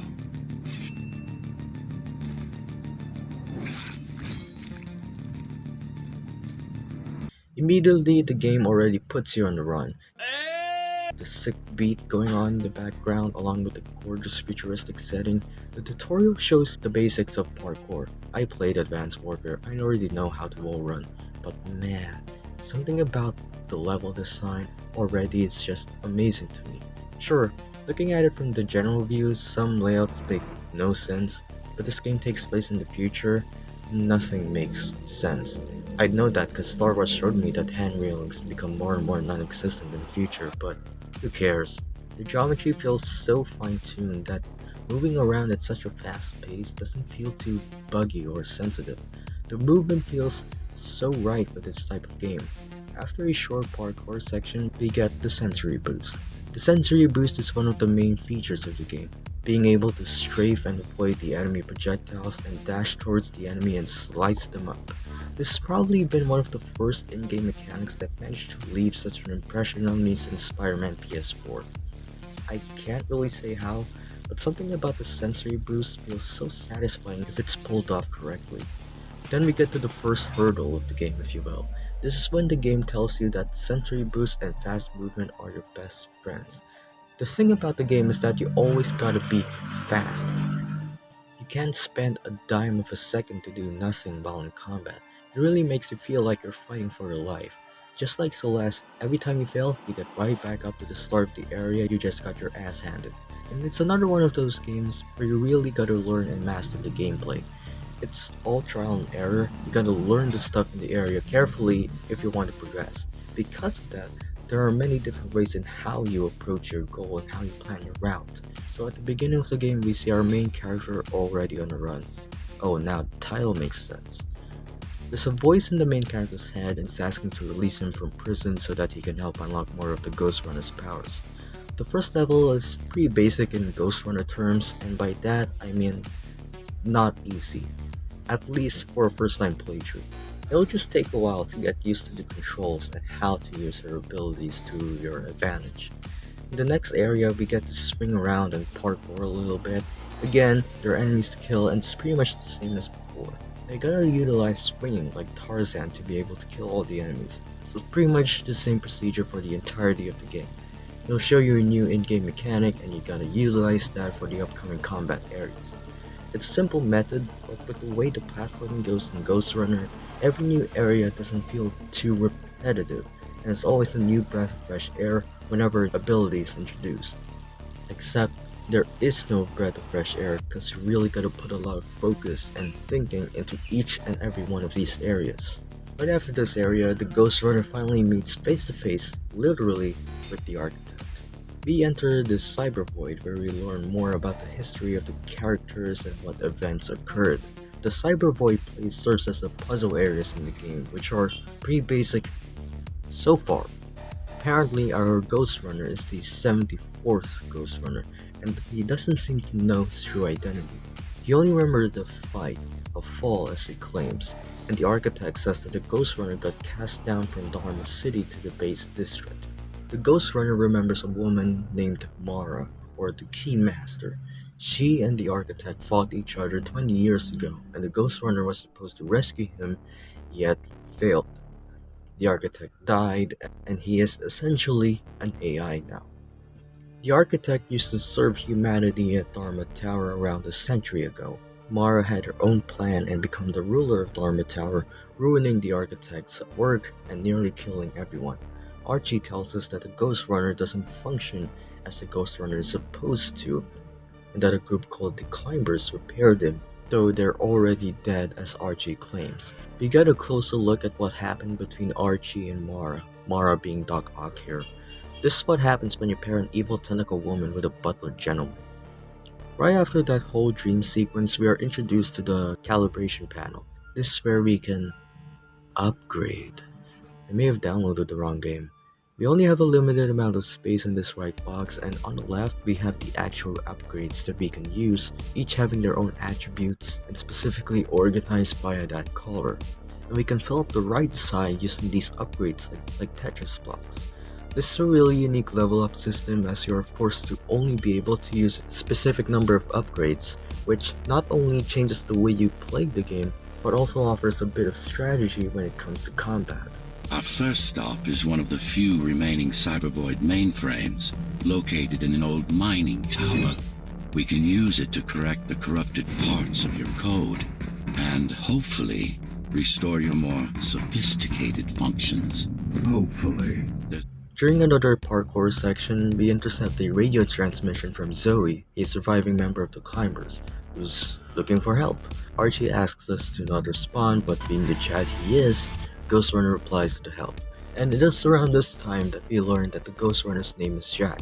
That's a shame, I thought his name would be Simon. During this chit chat, we are introduced to the bubble. This protects the enemies from dying or getting hit, and the only way to get rid of the bubble is to find its main source. Whenever you encounter this type of scenario, your main priority is to find the source of the bubble first and kill any unprotected enemies along the way.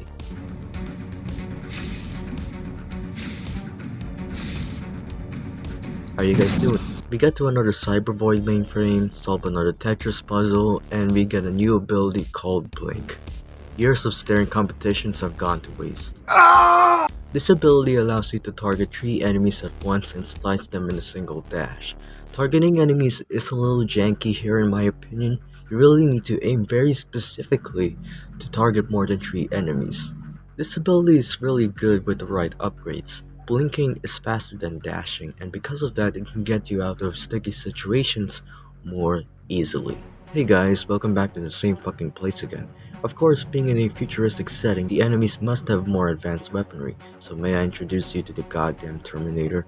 This guy is annoying. He leaves a long trail of bullets, and it can be very hard to avoid. But unlike the regular baddies, this guy needs time to rest and go on vacation, so you have plenty of time to give them the work treatment. There are many ways to take care of this guy, but I'll just state the 2 obvious ones. The first option is to strafe away from his gunfire, and the second option is to parry it like a madman. Then we enter this facility with deadly laser beams scattered around for platforming reasons and unnecessary sci-fi crap. It's just that the game is called Ghost Runner, not Ghost Waiter. I don't want to wait for the floor to move, I want to run. Some decided to fight back. My parents, their friends, Saul.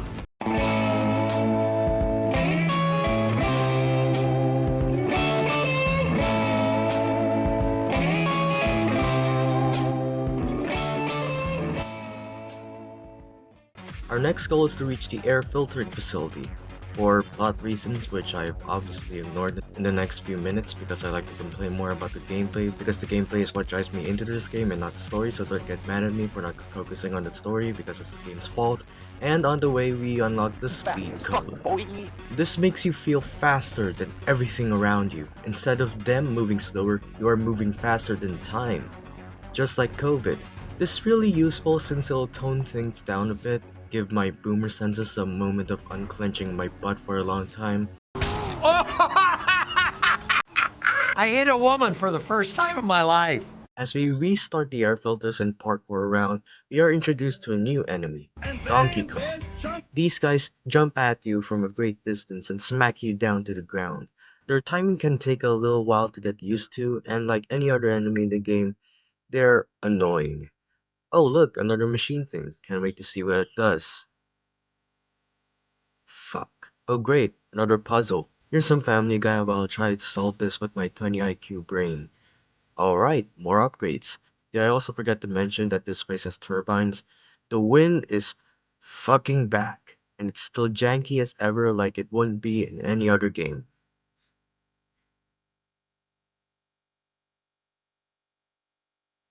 It's only a matter of time before the enemies have their own shields. Great. Luckily for us, these guys move like old people, so we have plenty of time to take them out. Then we encounter these malfunctioning Beyblades, and we can stop them by pointing at them. We're still somehow living in the 50s. Next we get the Shurikens power up. These guys are used to disable these panels for a limited time. Pro tip, shoot the panel that's closest to whatever it's connected to. You're welcome. But what I love about them most is that you can just spam it and use it as an actual weapon rather than just a platforming and puzzle gimmick. Finally, we can shoot things now. It's about time we have a gun. Great, more puzzles. Actually, this one's pretty easy because it doesn't require you to solve a Rubik's Cube. So let's just skip to Ohayo gozaimasu. Yes, I speak Naruto, and welcome to present-day Tokyo. This is exactly how I remembered it after watching Jujutsu Kaisen. We gain the ability Tempest, and it's much like the Force. You push things, enemies, and bullets. That's pretty much it. After 5 minutes of solving Tetris, yes, that's how long it took me, we are introduced to a new enemy, an Oreo cookie. These guys shoot a wide projectile that requires us to dodge underneath them. Good luck dodging them in the air.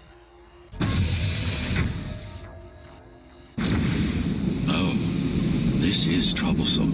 How do I disable it? First, you should get on top. You could probably cut it down. It won't hold without the supporting cords. Hey guys, welcome to the first boss of the game, Tom the Tower. Yes, that's what it's actually called. And all we have to do is to swing our way to the top and cut the cords just like the hospital. The problem here is that there are too many goddamn lasers. Remember that final boss fight in Spider-Man PS4 where you fight Doc Ock and have to avoid touching the ground and avoiding the rocks he throws at you? Imagine that, but with the entire US military strapped onto his back. I would like to take this moment a while just to say that this is the literal definition of insanity. And I've beaten this level in Celeste. Don't you dare try. Jerry. Rum. I can only say 4 things about this boss. Insanity, torture, hard as fuck, and too many lasers. After you got the first chord, we are now playing a game of Don't Touch the Lava. Just like Tom the Cat, he spews rage around the walls and kills you if you touch them. Then halfway to getting the top, the lasers are back. Just what I need for a boss fight. More unfair bullshit. You know what? This is getting too much. Let's have a moment of reflection. Close your eyes. Imagine you're in a nice, cozy place, free from stress, with the sounds of nature accompanying the sweet melody of life.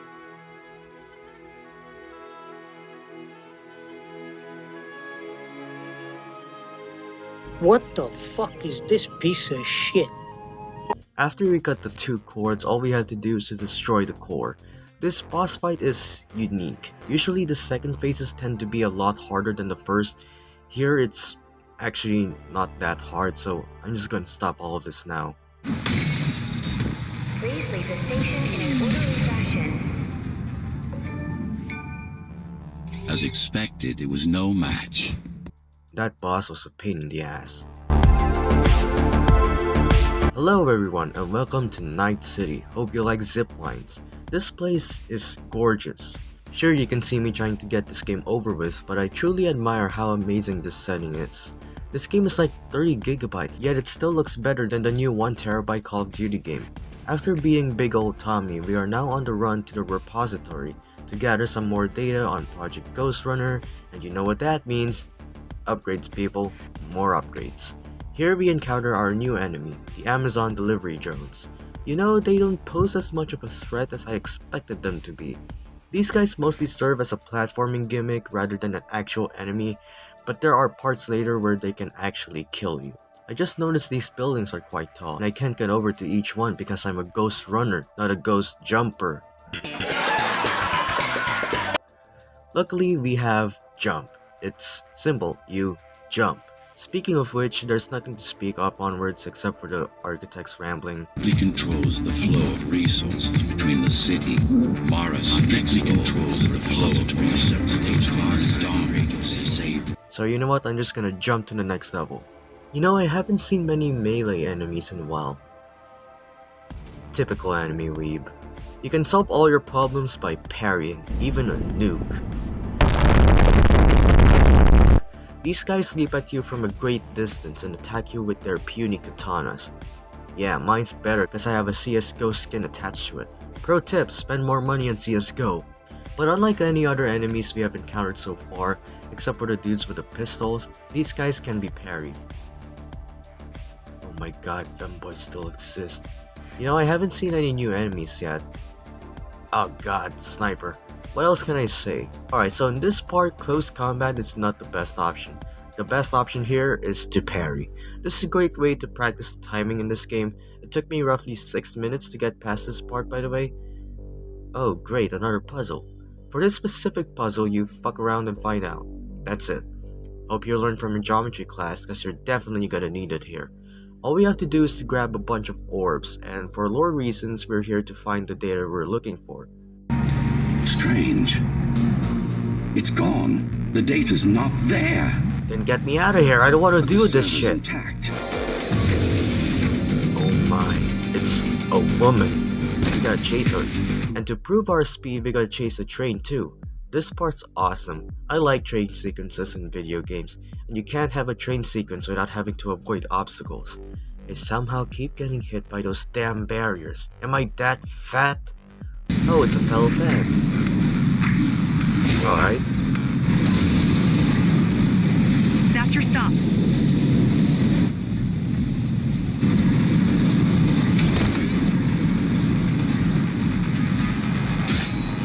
GL-74 located.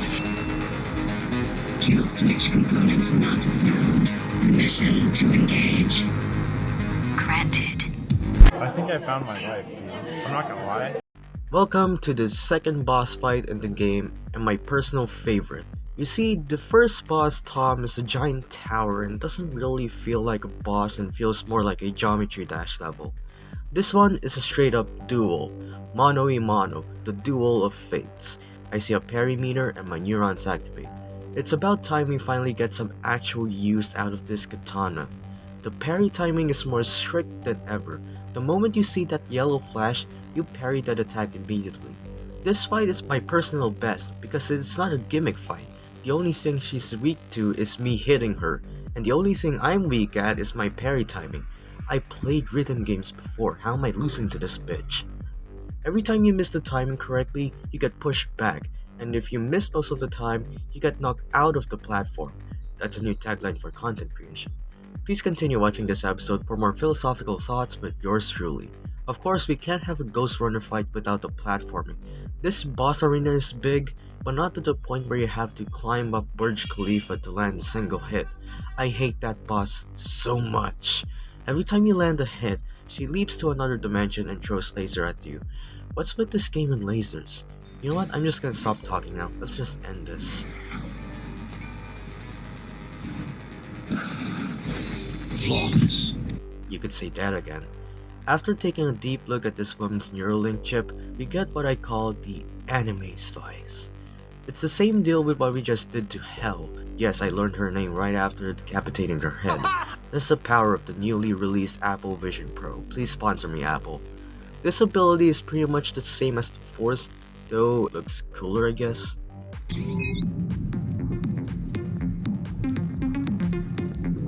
You're getting close to the core. Security is getting much tighter. There are sentry guns ahead. I can't hack them. Welcome to LA. I've never been there, but I imagine that place is filled with garbage. Here we have the turret. Just avoid them. Our new mission is to get to the core. Simple as that. We're now close to the end. Just to test our mettle once again, here is what I call hell. I've been stuck here for nearly 20 minutes. This is what happens when you put too many enemies together in one area. It's Ninja Gaiden all over again. God damn it! Huh. I wasn't actually that far off. We have now reached an Amazon warehouse. First impressions? Not a lot of boxes lying around here. Here we are introduced to a new enemy, Mr. Krabs. You see, we are technically a robot which has a ton of expensive mechanical and electrical parts. It's no surprise that Kim Kardashian is off to chase us. To respond to the haters out there, I don't know much about Kim. I just went to Google and searched for some funny jokes. So here's the joke to lay things down. These guys crawl around at an insane speed, which is commendable for a guy in a wheelchair. They chase you down and explode like homing missiles. There's no way of killing them. Instead, like solving any other problem in life, you avoid them. They're not the most annoying, but with how fast and how many there are, you are pushed to go fast most of the time. So fast to the point you miraculously ended up in Japan. Nani? Hey guys, Logan Paul here. Today we're doing a vlog here in Japan. For this vlog, we're going to collect a ton of orbs that signify how lame this joke is getting. Come on man, that happened like 10 years ago, get it over with. But yeah, all we have to do is collect a bunch of orbs while trying to figure out where the hell you're supposed to go. Don't you just love puzzles? You spend a lot of time trying to figure out what to do only to end up finding that the answer is to commit die. Oh, look at that. There's the exit. Now for our final ability, we have the Mind Control. An ability so useful that I forgot there was something like this ability and chose to use my primate abilities to kill a bunch of bad guys. On the way to the core, now I don't know if this is a glitch or not, but whenever I get the shurikens and try to throw them while holding on to the railings, I die for some reason. And there aren't any enemies trying to gun me down or chase me, I just die for no reason. This only happened a couple of times, so it wasn't like a hurdle to take care of, but it is something that I want to point out. Right after this glitch, we enter Mikolash, the host of the nightmare. This pussy won't stop moving around. To counter his shtick, we must resort to Hawaiian violence and go faster than light. Like hell, these guys throw lasers at you. This isn't much of a problem, but they just won't stop! These used to serve as the laboratories of the world's top scientists. And I do mean the world. We couldn't save all humanity, but we could save the best of us. Hello, and we are now at the final level of the game, the Activision workplace. Sucked, dude. They paid me 36% of industry standard for my job. The working conditions were terrible. That was basically it. This place, sucks. Too much green, too many enemies cobbled together in one area, and very little room to move around. It's Ninja Gaiden all over again! Now we encounter the last enemy of the game, rats. Get it? Guess there are too many of them when they... Never mind. These guys can be annoying, and the only way to stop them is to swing your blade and hope for luck that you might get the actual dude. Oh yeah, if you kill the original guy, the clones stop attacking and disappear. I gotta say, I love this part. Somehow I got over this entire area in one attempt. I felt so badass that I should write a book. You see, that's the best part of the game.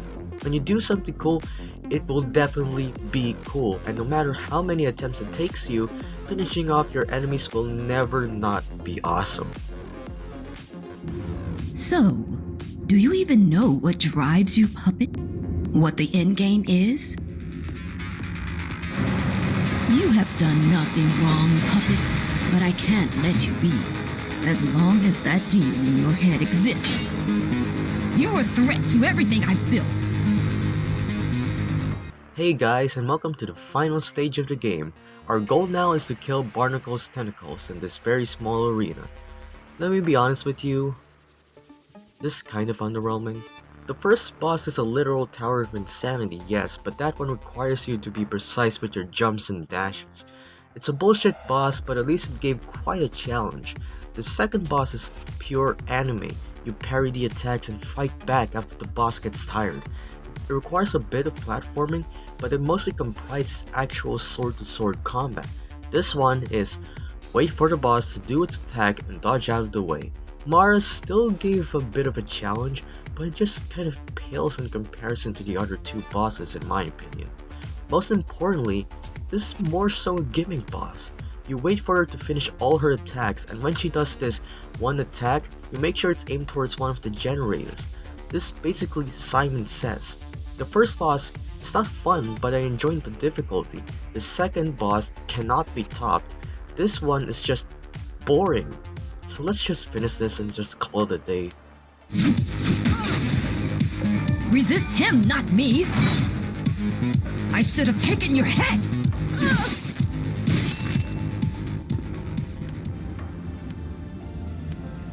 Mindless tool.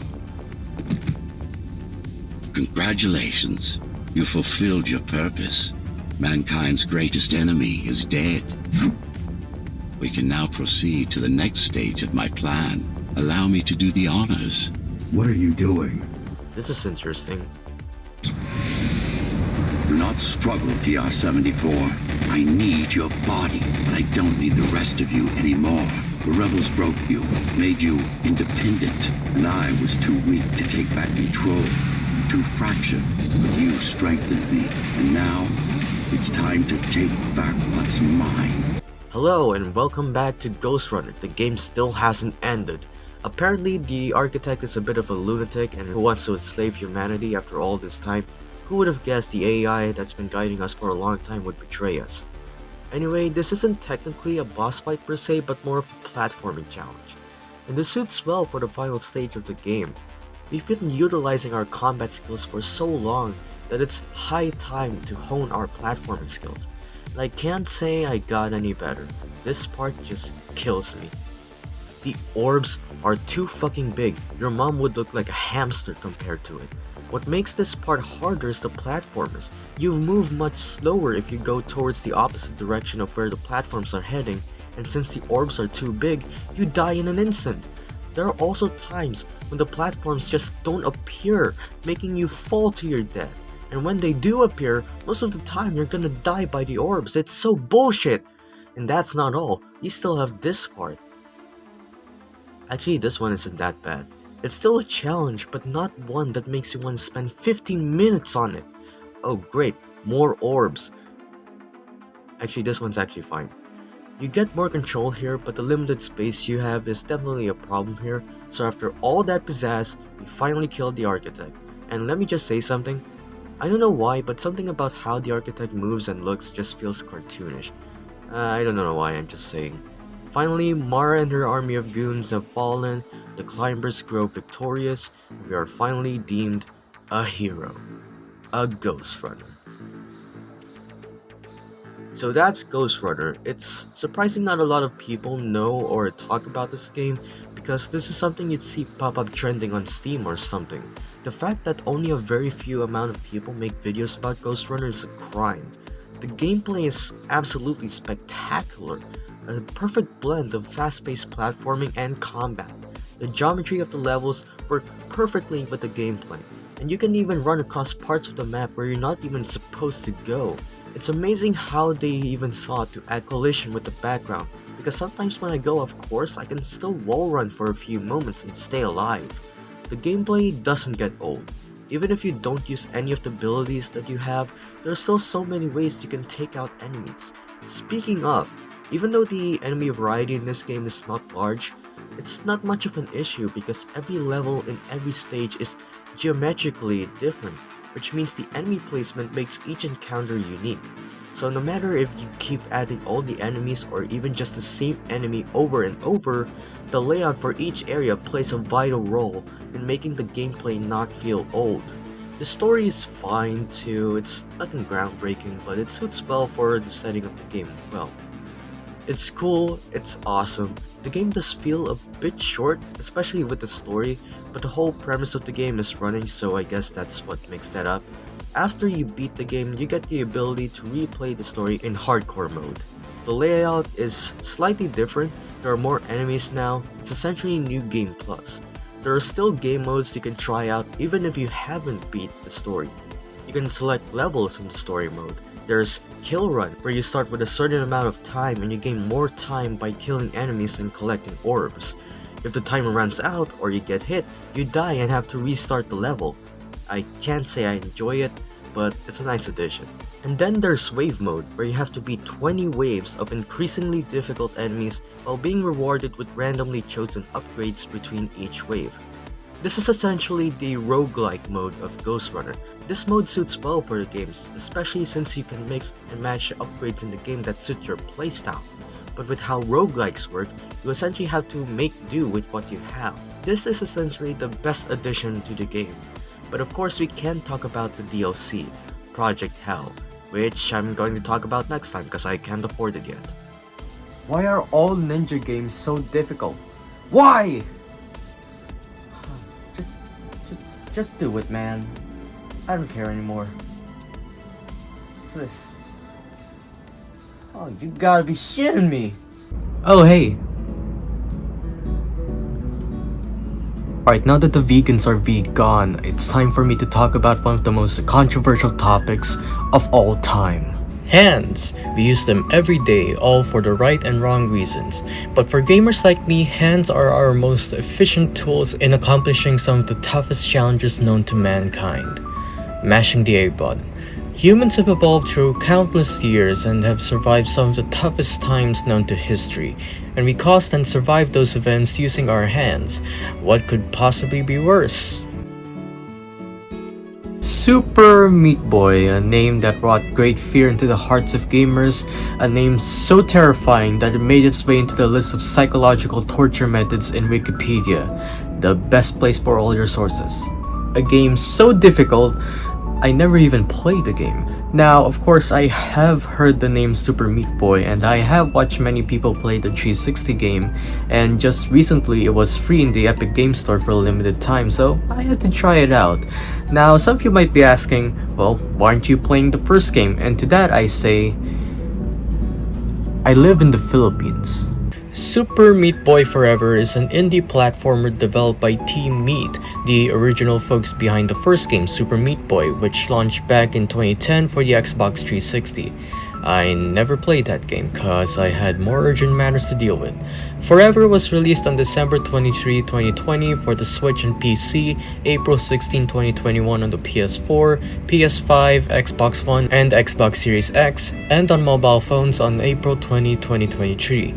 And unlike the first game, Forever featured a new auto-runner control scheme, meaning you can't control the direction of your character nor can you stop their movement. Plus, it featured randomly generated levels. I can confirm this because I tried looking up a way to get past a certain stage in the game and found nothing, so I slammed the spacebar on my keyboard and hoped for the best. Moving back to the gameplay, since you automatically run and can control the character's direction, the entire control scheme only uses two buttons. You can jump by pressing the spacebar once and punch by pressing the spacebar twice. You can slide by holding the down button. While sliding, you have a few moments where your fist sticks out, and during this you can take down some enemies. If you're in mid-air, you can only punch once, which can be primarily used as a double jump, and you can hold down the down button to dive your way to the ground. Within each level, there's a preset time for you to beat.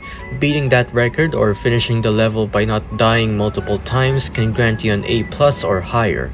There are about 12 levels per world, 6 in both light and dark sides, and an additional warp zone that primarily acts as a hidden minigame. To unlock warp zones, you must first find them within a level in that world. You don't know what you're getting into. Playing Super Meat Boy Forever would only unfold a series of events which you would later regret. On to Super Meat Boy Forever. Once we open the game, we get a cute little cutscene showing the plot of the game, and this is something that I will commend. The animation in these cutscenes is phenomenal. It's baffling to see that it doesn't even have its own cartoon show. The quality of these cutscenes is superb. Nevertheless, we enter the main menu, and something feels off.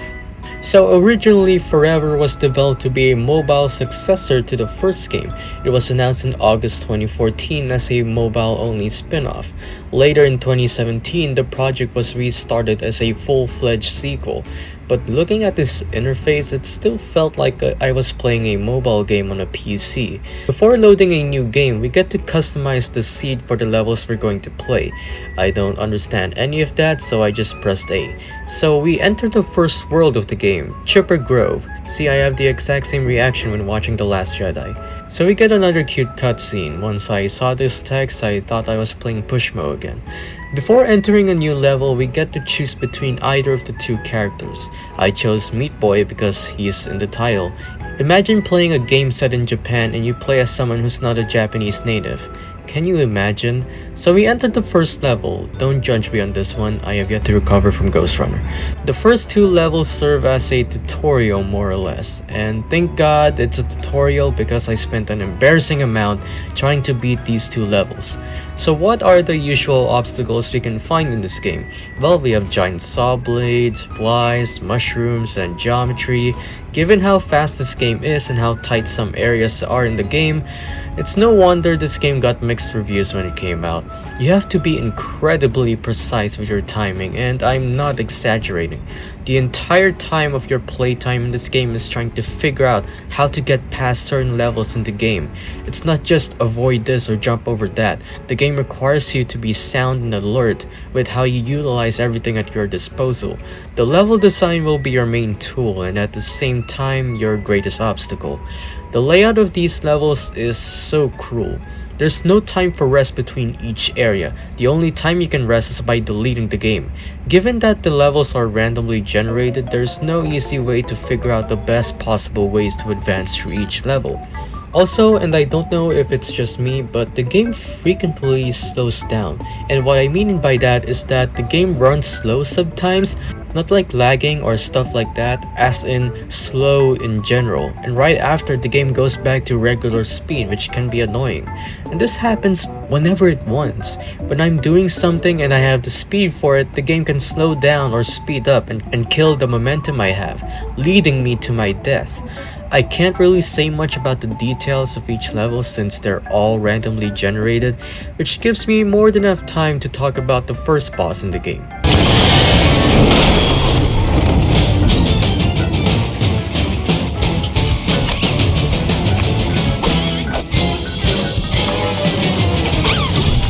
I'll be honest with you, I actually respect, and you give me a lot of respect, and without being arrogant.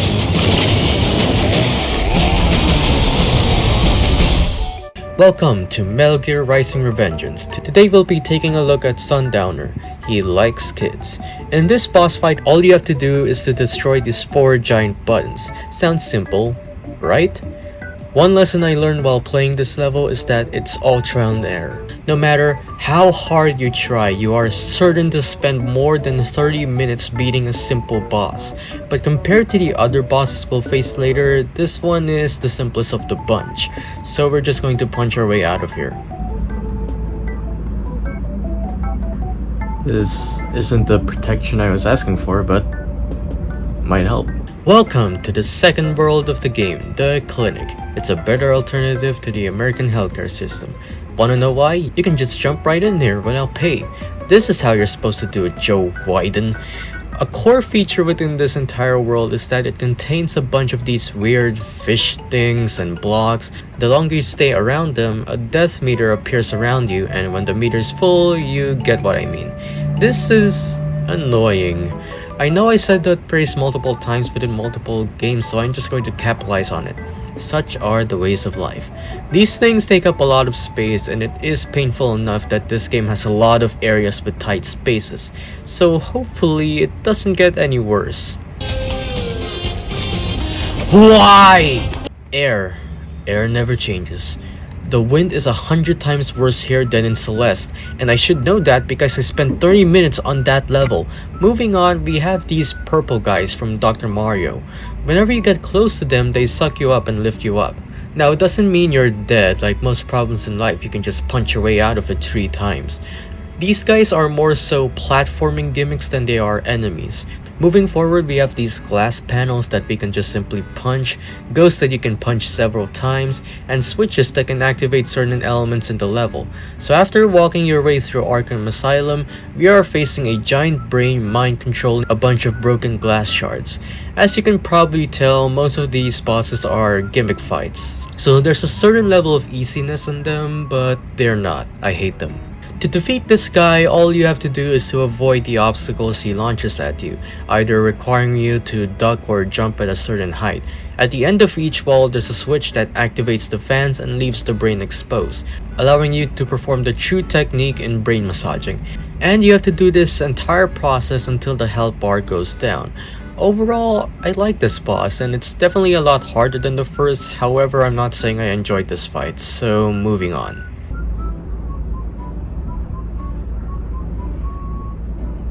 Well, I certainly have more than enough in the toilet. Here we are at Tetanosville. Does it come with Kool-Aid? Here we are introduced to the conveyor belts. Red means you slow down, yellow means you stop, and green means you move much faster, but it all depends on which direction the conveyor belts are oriented at. Next, there are these keyholes to unlock, and if there's a keyhole, there's the key. And let me just ask this. Why? This isn't Captain Toad Treasure Tracker where I have to find a bunch of keys to progress. No, this is Super Meat Boy, damn it. This just slows down the gameplay. I just want this to be over with. There's no reason why something like this should be here. I hate it. It's useless. Well, at least we have pipes. And no, these aren't pipes that can take you to the next world like in Super Mario. They just take you to where the thing you need to get is. Fucking hell. Another feature we have here are these punch walls. You punch them and they move. It just works. Then we have lasers and hooks, and you get the idea. Welcome to the third boss of the game, a giant stationary object. Cool. To beat Terminator Ballsack, we have to take out these drones by launching these guys toward them, all while avoiding the giant laser of death. Sounds simple, but what about 2 giant lasers of death? No, scratch that. 3 giant lasers of death. I hate this boss so much. After you expose the giant meatball, there's very little time for you to deal damage, and by then, you have only dealt a fifth of the boss's health bar. So you're guaranteed to do this entire process at least 5 times. It's stupid. It gets a sequel? We have now entered the final world in the game, the lab. Cool, where's the methane? Here we are introduced to a whole lot of shit. We have red lasers, giant purple orbs that follow you around, which upon hitting them grants you an additional charge, and if you don't use the charge you die. The slime that acts similarly to those giant blocks in the second world, explosive blocks that have a timer on them, transparent blocks that become solid once you pass by them, power blocks that give you certain abilities that replace your standard punches, blocks that reverse gravity, and orbs that grant you the ability to pass through solid surfaces. And welcome to the final boss of the game, Dr. Eggman. This is honestly my favorite boss in the game. Not that because it's easy, because it's not easy, it's batshit difficult, but because of how satisfying it is punching down an entire horde of enemies. It's so clean. To beat this guy, you have to get the power-up, and once you reach a wall, use the power-up to reach the boss, break the purple orb, and use it to damage the boss. It's a bit confusing to find out how to beat this guy at first, but in the end, doesn't matter. I tried so hard, but got so far. That's just how it works. Chapter complete!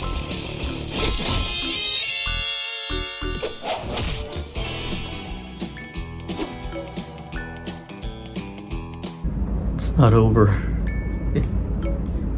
It's not over. Just end already! It's not that fucking hard! Oh, come on! Welcome, the game still hasn't ended. Here we are at the 5th world of the game, hopefully the last. The other side, which is Pig Latin for outer space. I gotta hand it to them, this looks beautiful. It's not easy though, it's never been fair ever since I started this game. We have spike blocks that once you touch them turn into spikes, and we have these black holes. They don't kill you, instead they launch you in a straight direction you're pointing at. We also have these large blocks that kill you once you're in their range, kinda like thwomps. There are these rocks that slow down everything for a limited time once you punch them. There are also these blocks that form these long platforms depending on which direction you punch them.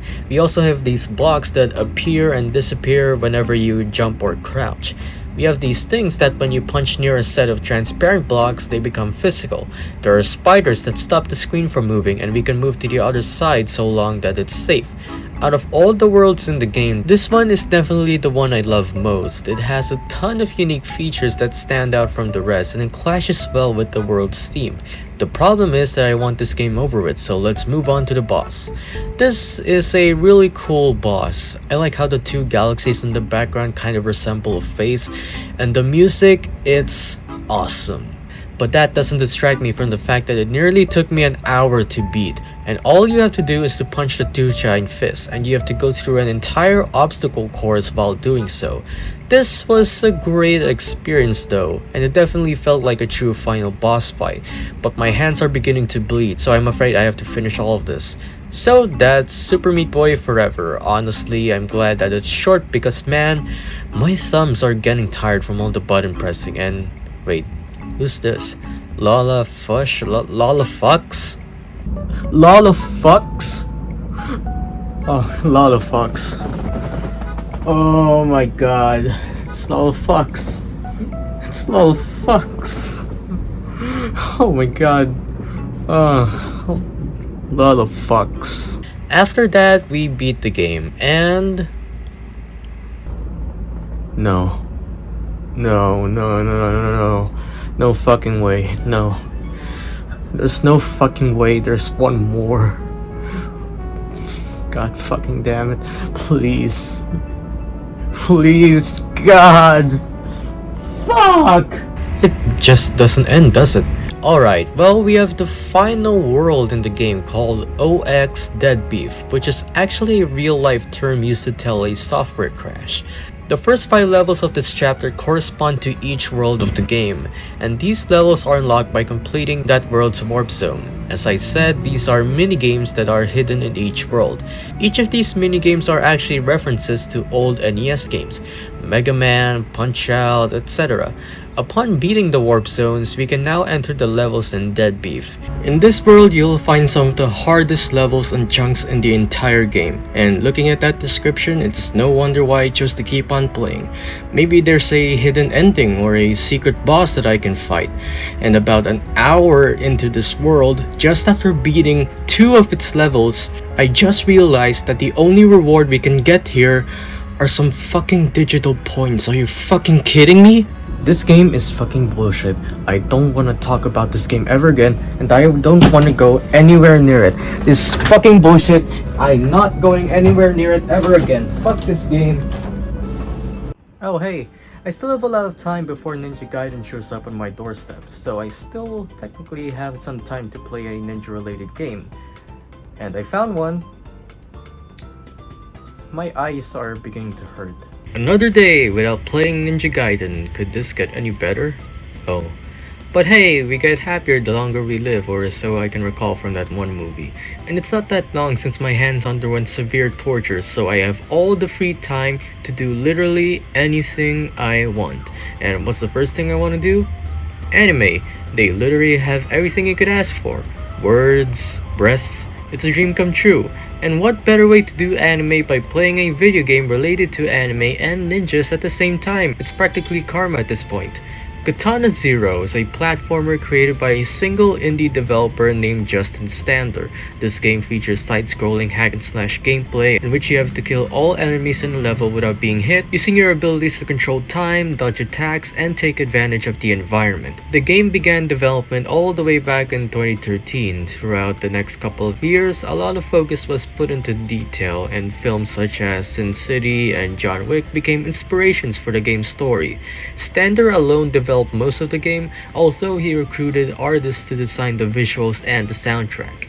The game was published by Devolver Digital for the Mac, the Switch, and Windows on April 18, 2019, Xbox One on October 15, 2020, and for Android and iOS on May 21, 2024.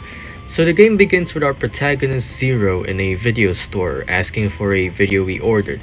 It better be good. Instead, we are offered a foreign bootleg. it better be good. As you can see, the game lets you pick a variety of dialogue options. You can choose to go full dark side while the meter is still red, or you can choose to become a saint after the meter has gone red. From what we know on the internet, the second place for all your sources, there are multiple endings that ultimately depend on the choices you make. A good portion of the game doesn't necessarily affect the ending, most of them only come up really later on without much influence, but they're still an important factor in the narrative. I just decided to grab the bootleg and off we go. Does this happen when I buy videotapes? Thank God Blockbuster died. So, evil spirits have entered the city and we're supposed to get rid of them? How did we escalate so quickly? Here we are introduced to a tutorial, usual platformer stuff, but there are unique gameplay mechanics here that are really interesting. We have the wall jump from Ninja Gaiden, great, and this cursor acts as the direction of our attack. I play the game with the mouse and keyboard, so I don't know if it's the same for a controller or on your phone. Basically, with the cursor, we are granted more freedom of movement for our attacks instead of attacking via 4 or 8 directions only.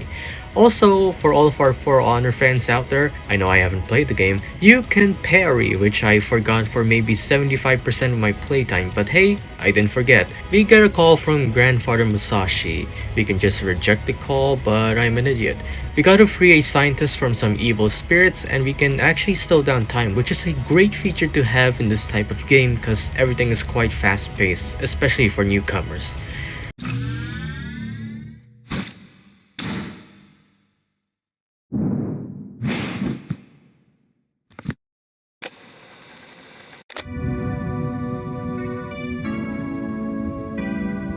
So here's the main gameplay. We have a set amount of time to clear out each area, and to do so we have to kill every enemy there is. There's a stamina bar for our ability to slow down time, and we can pick up and throw objects using our offhand against enemies and obstacles. Other than that, it's just a fast-paced massacre with some incredible music. Also, after completing each area, you get this rewind function. Apparently this is tied to some lore that I just learned, but this allows you to rewatch your successful attempts at clearing an area. Shortly after, there are lasers that you can only pass by rolling. Great. The lasers are prominent obstacles that you will encounter throughout most of the levels of the game, but they're usually not that difficult to avoid or annoying at all. The best part about these lasers is that you can use them against a bunch of enemies, depending on the situation. So we find the scientist who disappeared back home for some reason, we are ambushed by some evil spirits, i.e. 3 dudes with guns and the guy with a Skype tombstone haircut. We head to the murder hotel to meet up with a guy named Oda Nobunaga who has information about the remaining evil spirits. We have a little chat with the receptionist. She got mad as most women do when I have more urgent matters to deal with. I guess that's why most of the people who enter this room almost exactly looks like me. It's eerie.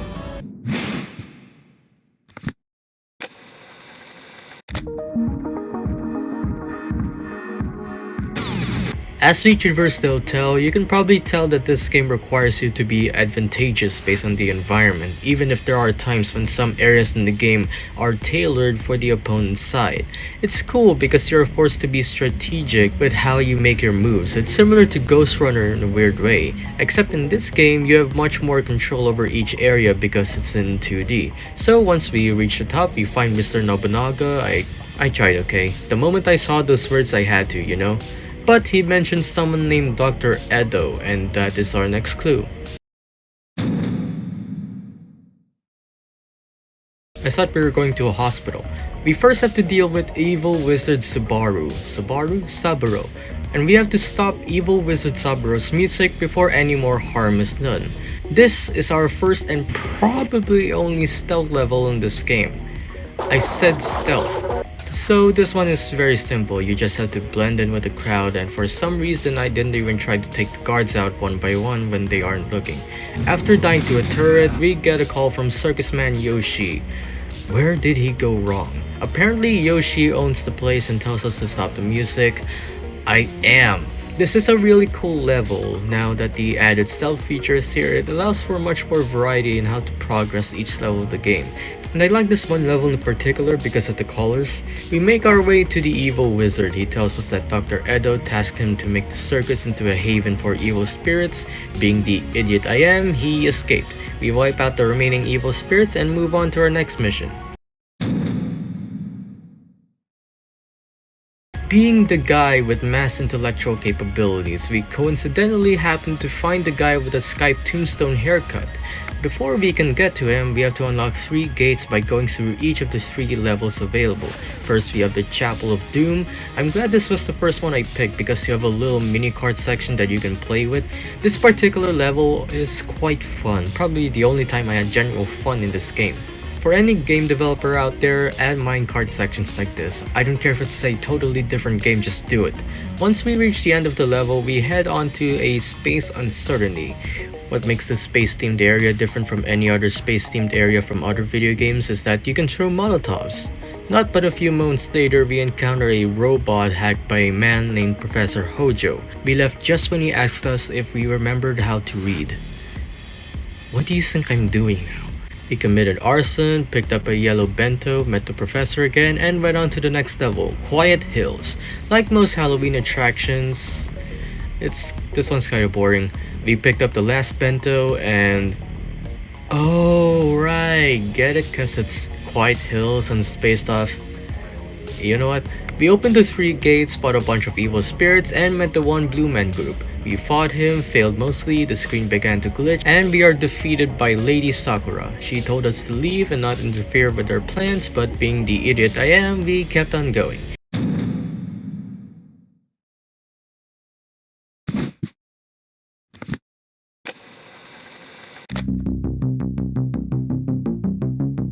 We tracked down Dr. Edo to a mansion, found the blue Q-tip again, and started causing mayhem. This part of the game was really cool. To be honest though, every level in this game is cool because of the music and the adrenaline. This one in particular was awesome because if you take out the generator, the entire level just becomes a piece of cake. Not only was that cool, but something else happened. When you get to this part of the level and the rewind function happens, you can skip it and you get hijacked. It's quite similar to God of War Ragnarok when the game fakes your death. Moments like those are very useful in hooking players to the story or just the game itself.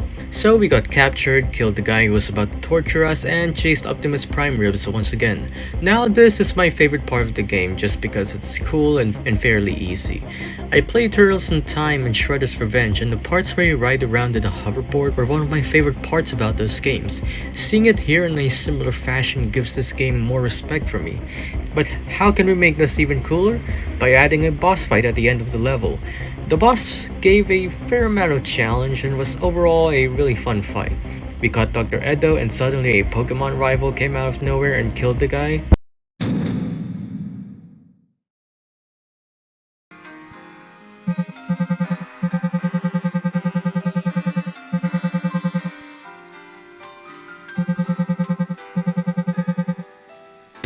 So we apprehended the rival and another spirit hunter who claims to also be an evil spirit. They got away, but we got one of their sex tapes. After rummaging through apartments, smashing drones, destroying an arcade, we got cornered by a bunch of bad guys, but luckily we got help from Kai and Nasubi, spirit hunters who can stop time and somehow kill everyone in the vicinity. To further gain more info about the evil spirits, we take a look at the tape we got and...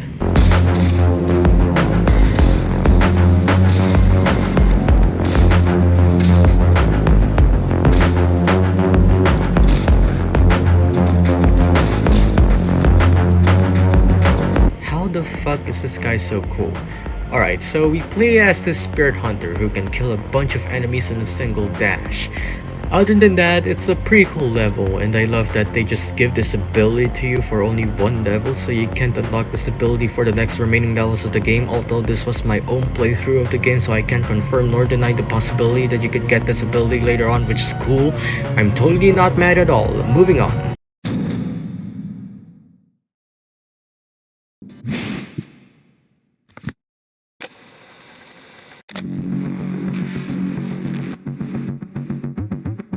So we were sent by Professor Hojo to find clues in a meatpacking facility, and as we made our way deeper, we were interrupted by a pedophile moist critical who couldn't stop talking about the facility. Moving forward, the meat man has a sniper on us, meaning we have to constantly move around each level onwards to avoid getting hit.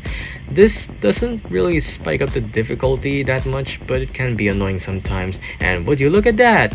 The meat man has his own boss fight. Sort of. For the first phase, we have to step into the green spotlights and avoid the pistons. Next, we have to beat a number of enemies within a very limited number of time. Afterwards, we avoided the sniper and dashed through some moving lasers, and for some reason, I spent a lot of time trying to beat this particular phase. Other than that, it's just a bunch of rambling about meat, and we destroyed the spirit machine.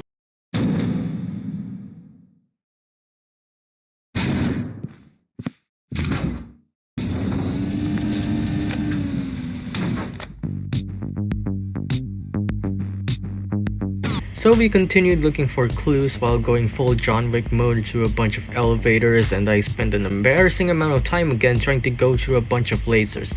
Seriously, what's wrong with me and lasers? So after a bunch of explosions and stealth, we encountered the legendary weapon, a gun. It just works. After a bit more dilly-dallying, we finally face the other spirit hunter who's also an evil spirit. This is a really cool boss fight. The moves are easy to grasp, albeit a bit too fast to respond to, and after each successful hit, a bunch of evil spirits show up and the bad guy can still throw rounds even when the evil spirits spawn in. For the second phase, it's a one-on-one. Before we fight, the spirit hunter tells us that we have been betrayed by Professor Hojo, who has always been an evil spirit. Now, where have I seen this before? This next fight is pretty much the same, albeit with a few new moves, but this fight was really fun, honestly. It doesn't feel too gimmicky or unfair, and I feel this was a pretty balanced boss fight, all things considered. It's nice that you can replay boss fights after beating the game. I'm looking at you, Mike Wazowski.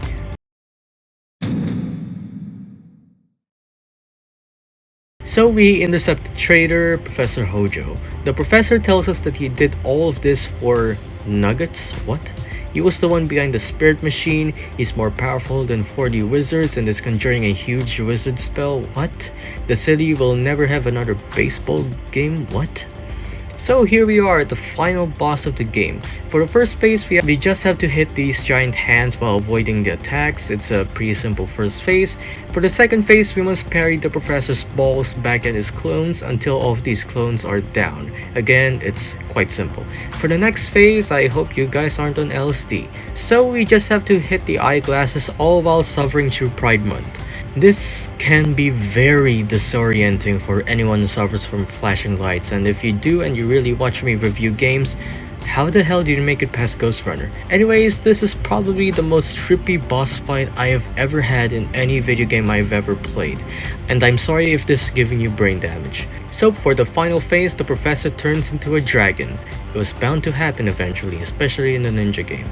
All we have to do is to hit the book 3 times, all while dodging in quick succession.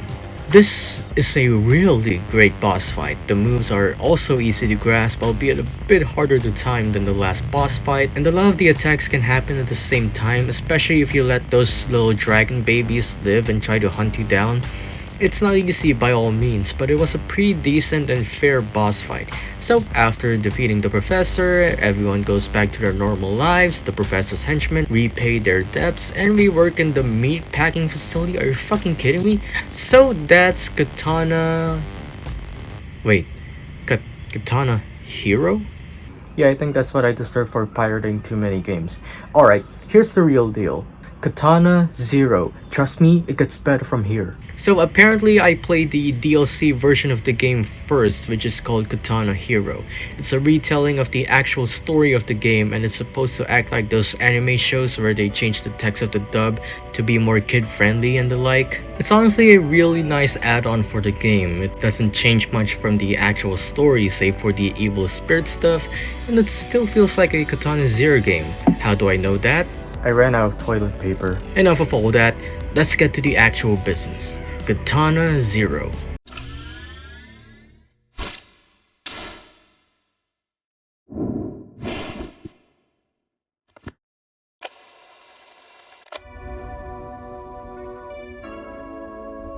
So the game opens with the same mission from the DLC, save the scientist and get him out of the facility. Immediately, there's a change of tone in the game by looking at the dialogue alone. This statement is further supported by gore. At least this time you can pet the cat. Same level structure as before, nothing new, just more bloodshed around. So we freed the scientist and his head got blown off. Great. So we failed the mission and we returned to our apartment. Drank some herbal tea, listened to the news, got a dramatic nightmare. Wait, what? So the guy who was the main culprit behind the evil spirits and was actually a dragon in the DLC is our psychiatrist? I really wished I played this first. We talked a bit about the nightmares, got our medicine. Also, this guy sends us out on missions, similar to the previous one, to take out some bad guys. Our first target is Josh Rose. We entered the Murdower Hotel, same as before, spoke with the nice lady receptionist once more, talked a bit about anime, and we moved on. We do our casual strolling throughout the hotel and found our way to Josh. He tells us that there is more than one of us. That's all the info we could get from him, and he's surrounded. What's he gonna do this time? Turn into a gargoyle and fly away?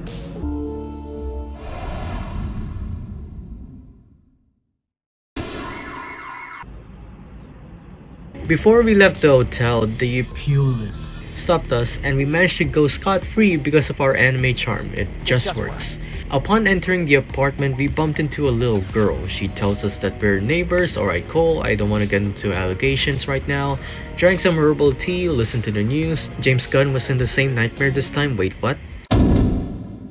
We returned to the psychiatrist, talked about the nightmare, got our medicine, and received our next mission. Our next target is the DJ. No fucking way I'm letting him live again, that traitor. We entered the same nightclub place, witnessed a tragedy, found DJ Electrohead. Because I let him escape last time, I'm not doing it again, so we kill him. We return to the apartment and find the little girl again. We helped her find her toy that somehow was in our apartment. We keep the other toy, drank some herbal tea, listened to the news. The guy who murdered James Gunn threw a little girl and that turned into a Leviathan toy. Wait, what? We returned to the psychiatrist, got our medicine, and received our next mission. Our next target is Fa Yuan, who's currently in prison. We got inside quietly and found that everyone was dead, including our target. The police intercepted us, we used the good old method of negotiation to get out, but we failed the mission. On our way back to the apartment, we encounter a war vet. We tried to convince him that we're also a war vet, but he let out a bunch of slurs, so I killed him. We find the little girl again who got us a videotape. Knowing that we wear a bathrobe and a katana, this is most definitely the top secret season 3 of Jujutsu Kaisen, so we stopped the little girl from watching the video with us. Instead, it's just a bunch of hobos smoking crack. Until Optimus Prime ribs ruined the fun and murdered them all. We fall asleep, the murderer in the nightmare activated a salon machine. Wait, what?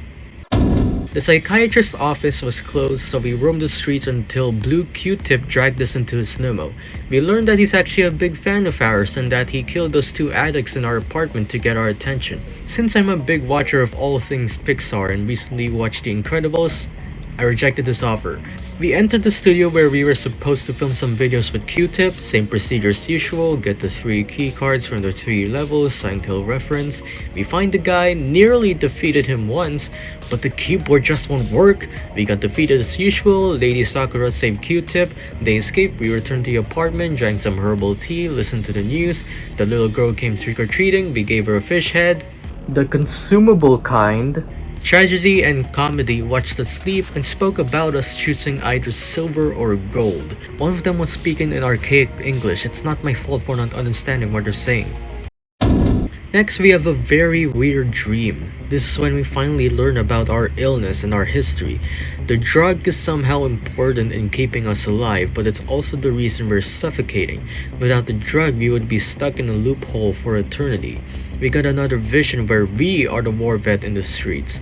Tragedy and Comedy were there again. A split vision where we killed 2 kids and are once returned to reality. We received our medicine and our next mission. Our next target is Al Qasim. We head to the location, found Q-Tip, and made our way through the place John Wick style. We got sabotaged as usual, Q-Tip interrogated us and killed us, but here's the hunch. We've come to bargain. As we explore different dialogue options and keep dying over and over, we exploit Q-Tip by predicting the future. As we do, we learn that this guy's name is V. I probably said it during the DLC earlier, but it's hard to remember names when it's a singular level.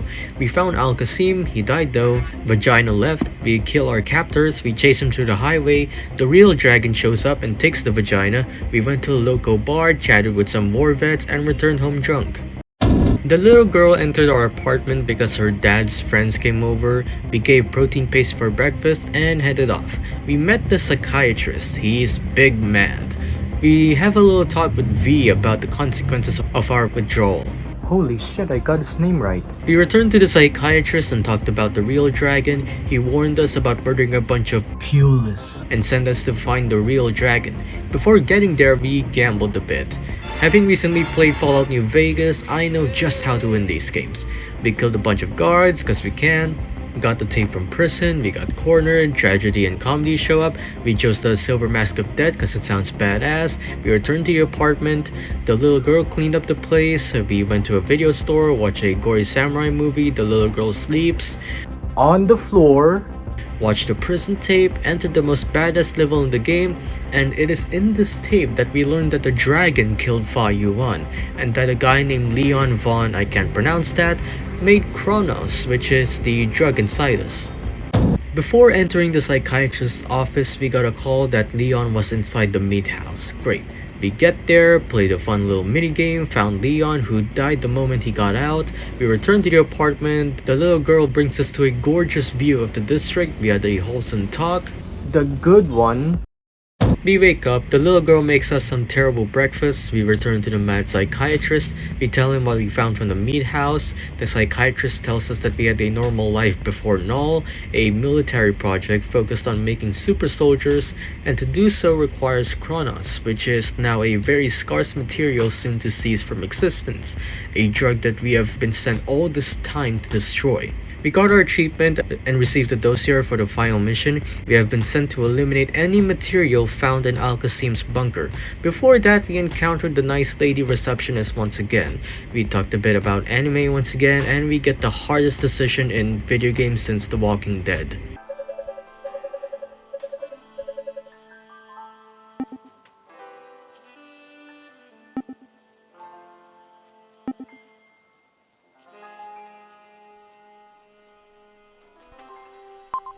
I have to, or the next season of Jujutsu Kaisen gets leaked. We make our way through the lower levels, and as we approach the last elevator, a figure inside blew up and we got the same nightmare where the murderer activated the machine. Eventually, we find the dragon's accomplice, the same boss fight as before. Then the accomplice tells us that there are no Kronos in the bunker, and if there were, it would be with the government. Even then, there wouldn't be enough for two, so we kill him. Or her. Found the mother with kids inside, began hallucinating, left the bunker, returned to the psychiatrist, killed him, injected a ton of drugs, returned to the apartment, the police were there, the little girl was a hallucination, we escape, we returned to the vision crystal clear, it was actually us that was the murderer in the nightmare.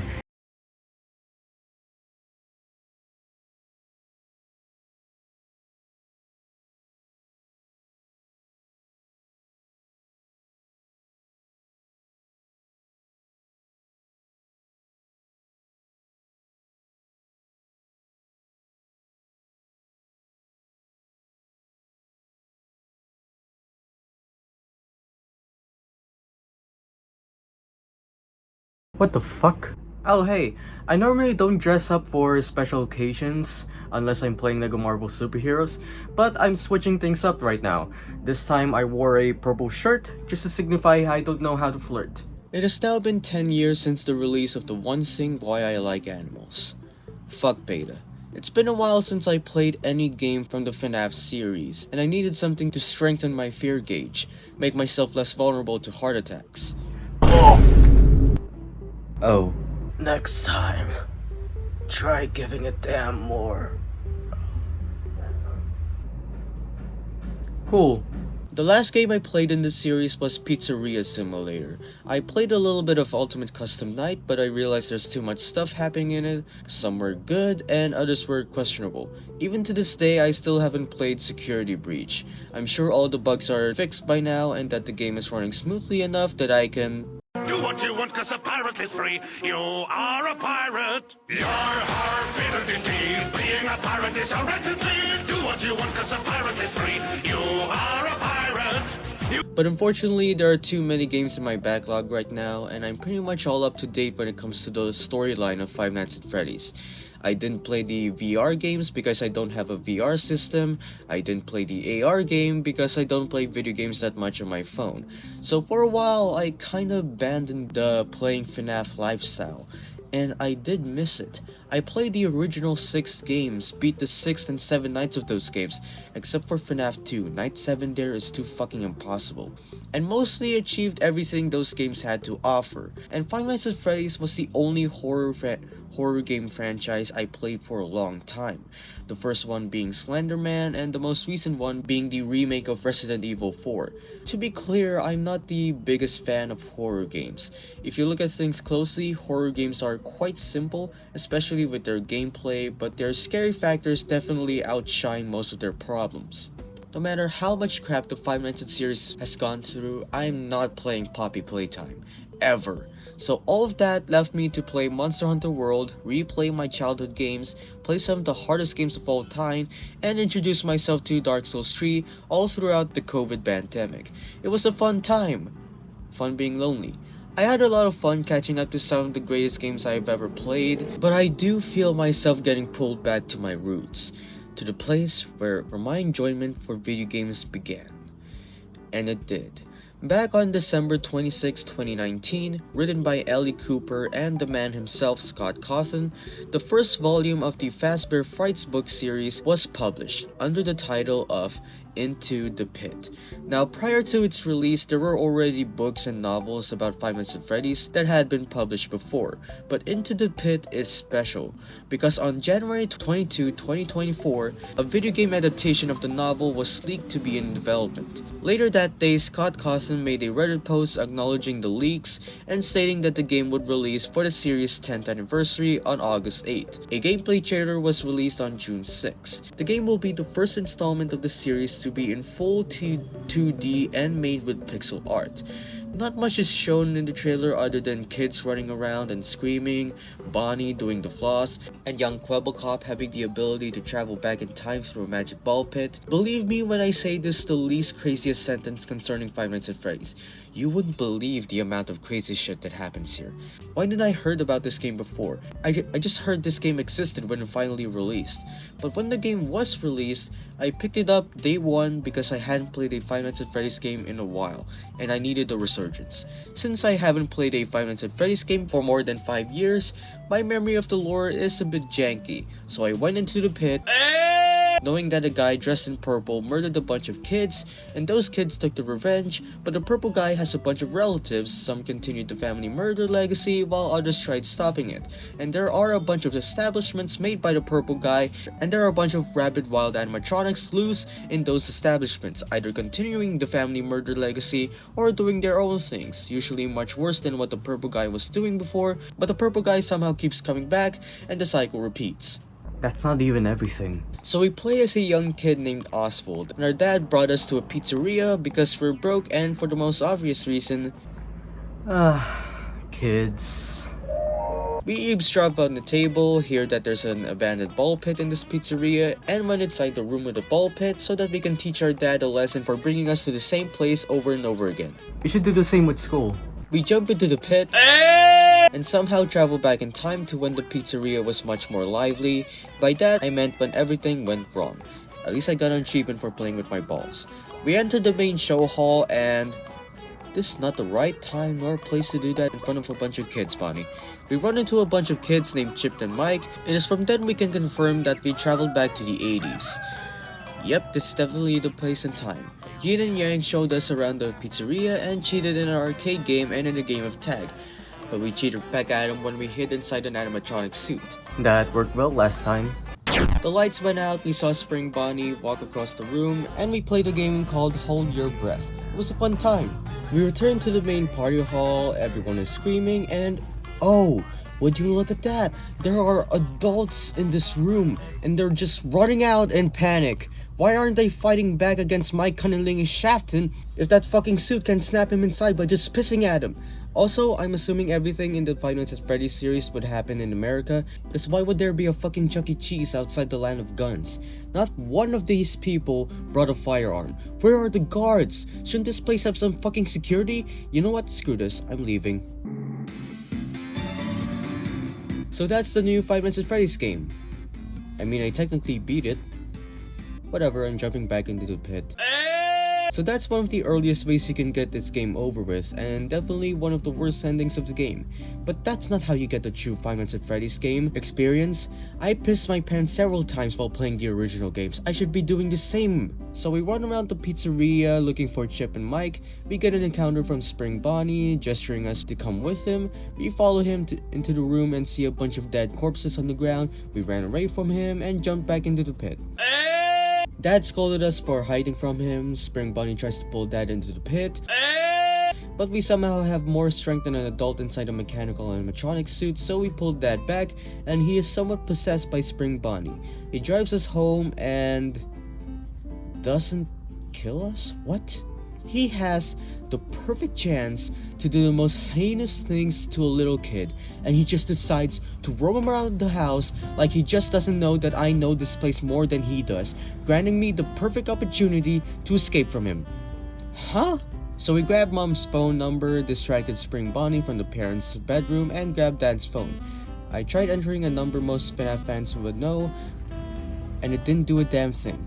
How? It was the most sensible thing to do, and I was punished for somehow alerting Spring Bonnie. But, as you can see, most of this game revolves around looking for clues and items hiding in various locations. Each location has a specific minigame where you try to hide from Spring Bonnie's vision, either swatting a bunch of bugs, moving to the side that's opposite to his sights, or flashing him. So we call Mom, she arrives, Dad enters the room, Mom doesn't notice his glowing eyes, we return back to our bedroom, we avoided Spring Bonnie and took the front door to leave the house. We return to Jeff's Pizza, we jump back into the pit, we find a kid crying inside an exoskeleton suit. I'm no doctor or shit, but looking at this kid, there's no way he's fucking alive. Dude's just a head in a cog machine. So we need a screwdriver to get him out. Sounds easy enough, right? Because we just have to take out the trash from Jeff since he has the keys to the backstage where the screwdriver is located. Why not just buy a screwdriver? They can't be that expensive. Also, I don't think a 10-year-old would be able to tell what kind of screwdriver he needs to unscrew the mechanism that's locking the kid inside. In fact, I don't think he would even know how the exoskeleton suit works. Weren't those animatronic things invented by the guy who started all of this mess, thus making them complicated for a kid to understand? Now that I'm thinking about it, all of this takes place in the 80s, so the exoskeleton suit wouldn't probably be that complicated and the screws might be common and easily seen on the surface. Why am I focusing so much on this one thing? We head back into the pit, we free the kids, Spring Bonnie chased us, we escape and return back home to end the night. Mom is still oblivious to the fact that a guy in a yellow bunny suit is sitting at a dinner table. We head to school, we witness an average American playtime. As we left the school, we witness another traditional American playtime, this time with an immigrant named Gabrielle. We became friends, she gave us her grandpa's sketchbook, which coincidentally happened to contain detailed explanations as to how the animatronics worked. We escaped the house through a window, we returned to Jeff's Pizza. As soon as we jumped back into the pit, the lights went out. This is a thing that happens whenever you travel back to this place. It doesn't happen most of the time, but when it does, you're forced to use your flashlight, which is so power consuming that it can drain a single battery for around a single minute. How does that even work? We switched the generator on, the lights went on again, we get caught by Spring Bonnie, we escape, they pry one of the vents open which leads us to the storage. We hear some crying along the hallway, we got chased by Chica, she grabs our food. Before returning back to get some more food, we got caught by Spring Bonnie and...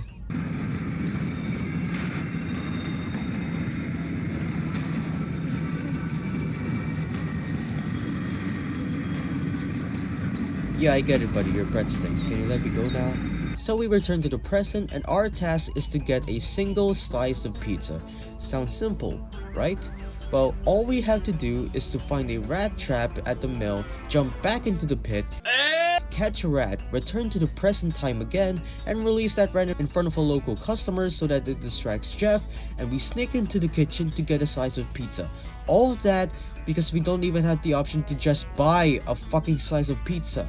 I know Oswald's family is struggling, but this takes place in the 80s. One slice of pizza shouldn't be that expensive.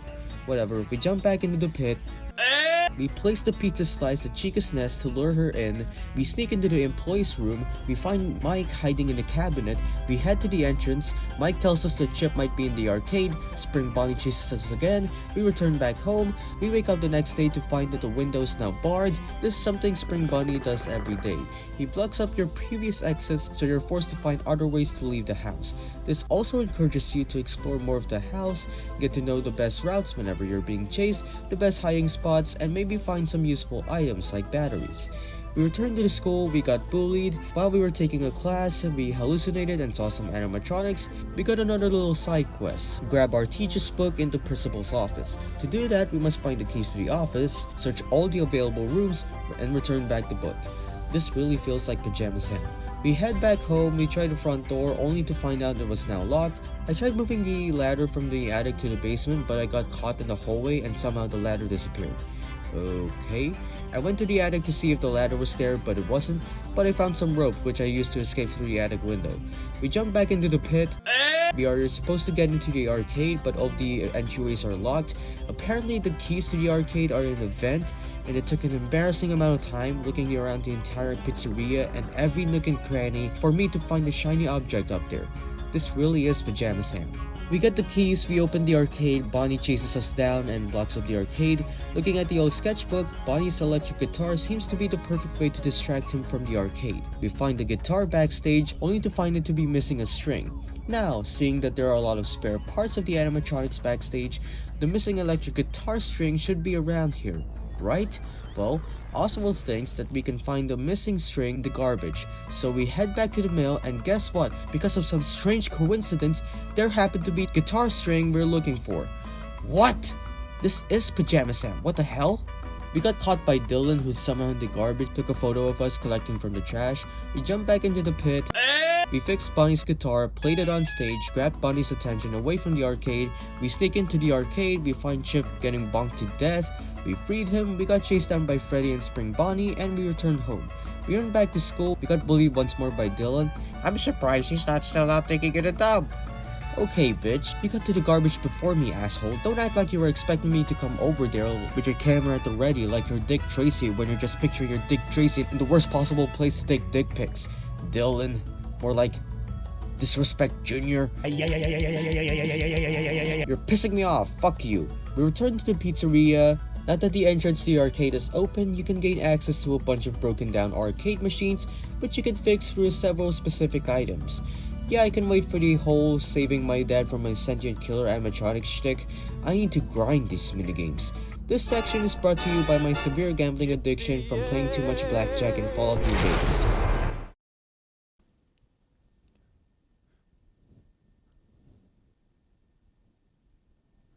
Depending on how much random stuff you collect throughout the entire game, the number of arcade machines you can repair can vary. However, most of these are quick and simple little games. Your reward for playing all of these games is tickets, which you can use to get a voucher. I never figured out how to get a voucher. It might need all of the arcade machines fixed or you have to play all of them, but I scoured through every possible location I could get to before jumping into the pit. But I couldn't find any more repair parts. Alright then, we have nothing left to do but jump back again into the pit. After following the scream and getting jumped by Spring Bonnie from out of nowhere, we find that Freddy is blocking the entrance to the security room. Now, we could just use our dad's phone and call someone so that when it rings loudly, Freddy can come out of the room, but no, that's a bit too clever to do. Sometimes they're just too smart for games. We escape the pizzeria, head back to the library, and meet the firecracker kid. We exchange the Freddy mask with the firecrackers, and at this point, we should just get a firearm. We already have a fire hazard, it wouldn't hurt a bit. And to those who are saying, actually, Oswald is just a kid, fuck you, this takes place in America. Anyone can have guns, even newborn infants. Also, why didn't the security guards from each entry in the franchise carry a handgun? What if someone broke into the place and stole a bunch of pizzas? What's the security guard gonna do? Preserve electricity? One last thing, I don't care how bulky the animatronics are, but a few rounds would definitely shut them down well. Have you seen how fragile these things are built? Where was I? Before we could return to the pizzeria, our dad dragged us back home, so now we have only one option to get out of the house, through the basement. We first need to find the ladder located in the attic, and every step you take while carrying this thing causes a lot of noise, so getting into the basement can be quite tricky. Nonetheless, we escape our abusive stepdad, return to the pizzeria, play a few more minigames, and jump back into the pit. We head back to the storage, lit the firecracker, distract Freddy, and sneak quietly into the room. We find a kid who's huddled up in a corner, the phone guy returns and does his usual stuff. Now, I can't imagine that you'd stay there very late at night, so I guess you don't need to worry about the whole animatronic situation, blah, blah, blah. If you really have nothing to do after work and want to stay a little bit longer, play some games in the arcade. Not every machine works, though. We check the cameras, Spring Bonnie's blocking the exit, we leave the room, boop, and return to the room, but the kid is missing. We look through the cameras, Spring Bonnie has the kid in another room, get the hammer from the arcade, stuck into the kitchen, and help the kid escape. Spring Bonnie catches us and we escape. We begin the next day by having another nightmare. We headed to Jeff's Pizza right away, but the door to the ball pit was blocked. We find Jeff playing solitaire and convince him to give us the keys. What the hell was the point of that?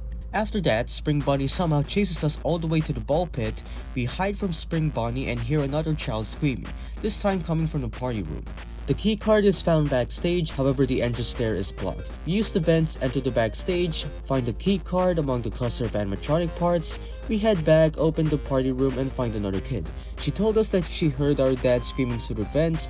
We get there, find our dad tied up in a chair, and try to get him out. When Spring Bonnie comes in and drags dad out of the room, we chase him down to the ball pit. We escaped, but Spring Bonnie dragged us back, and now we are the ones trapped. That is a suspicious looking angle. So that's Into the Pit, but is that everything the game has to offer? Well, so far I only got 2 of the endings, both of which aren't the best. One of the better endings requires you to get all of Dad's items, which shows you a scene where Oswald and his dad reunite safely. Another requires you to fix all of the arcade machines and play 3 secret minigames, showing you a scene of the entire family enjoying their time together in a brand new and renovated version of Jeff's Pizza, which is actually the true ending of the game. The last ending happens if you fail the quick time event on the final night, where you become one of the animatronics. Obviously, the ending where the entire family is together is my favorite, but the other endings are alright. As for the entire story, it's alright. I haven't read the novel, so I couldn't really compare or say much about how well the story is adapted into the game. The story is pretty simple, it's not as deep or complex as the other games, since I know that Into the Pit is not entirely canon to the FNAF lore. This, I like. For someone who hasn't played FNAF or has been keeping up to date on the timeline, it's nice to have a game that's not too complex in terms of story. What I don't like is how you are forced to do some side quests while you're trying to do the main story. These aren't your traditional side quests. In this game, they only exist just so the gameplay can be a bit longer. I don't really like that when it happens in video games. The way it is done here feels like annoying little tangents, and they don't even add anything to the actual story of the game, so it just makes it feel more useless. Again, I didn't read the novel, but I feel like if some of the side characters, like the kids you meet at school, were somewhat more involved in the story, I think the story could be a bit better. Gabrielle, the girl who gave us her grandpa's journal, I feel could have helped Oswald in his search for his dad, although Oswald probably wouldn't do that. What I'm just saying here is that a few characters' involvement in the story could help bring things to life a little. The gameplay is not much to note, it's just your simple 2D puzzle game. I do love the art style though. I think this is what Security Breach should have been. That's not to say that Security Breach, breaking the traditional boundaries of FNAF by being an open 3D, is terrible. I love how the gameplay in Security Breach looks. It doesn't feel too alienated from the traditional FNAF gameplay. I just think that the art style feels a bit too cartoonish at times, which is off-putting for me since I believe that FNAF shines the best when it's bloody and disgusting. In this game, however, the art style is intentional. It's supposed to replicate how the novel looked, and I respect that. I love this game. I just don't think it's better than the original 7 games. I'd say it's on par with FNAF World. Although FNAF World has more content, but I still love Into the Pit. It's definitely better than what most AAA video game companies are releasing this year. Well, I can officially say that this is one of the better Halloweens I've had in a while. But Halloween involves trick-or-treating, and trick-or-treating involves candies. And I still haven't had any candies. Police! Oh no, it's the Pulis.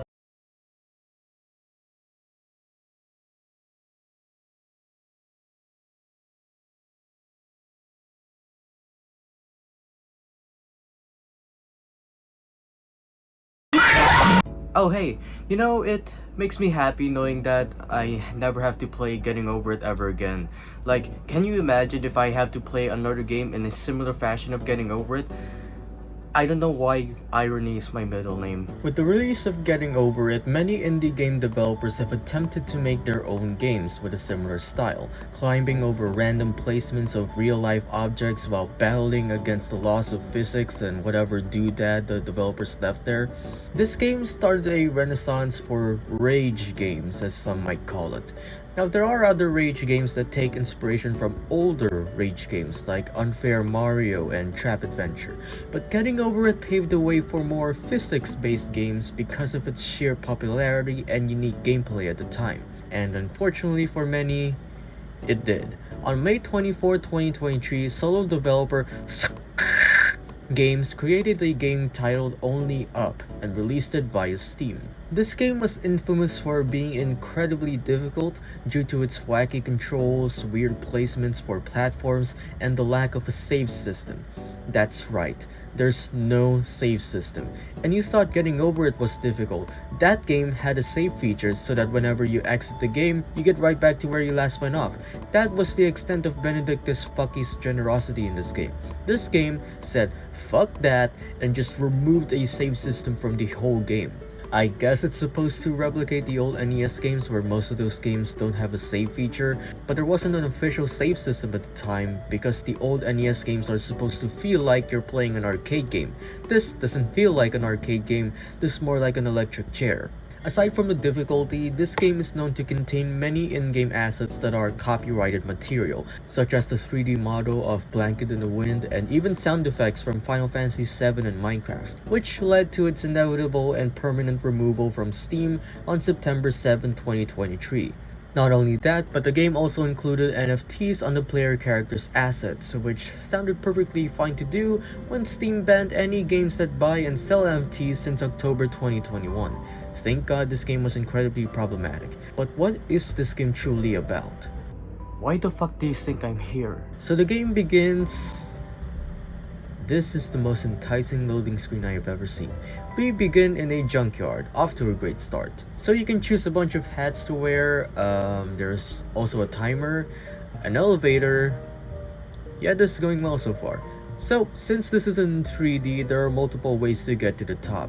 Yeah, it's the same goal as Getting Over It, just get to the top. That is simple, and as per usual, your main enemies are the game's controls and the physics of the game. There's a bunch of detail to get over with, so I'm not going to go through every single obstacle in the game, and I'm not going to include a raging compilation that's been done to death.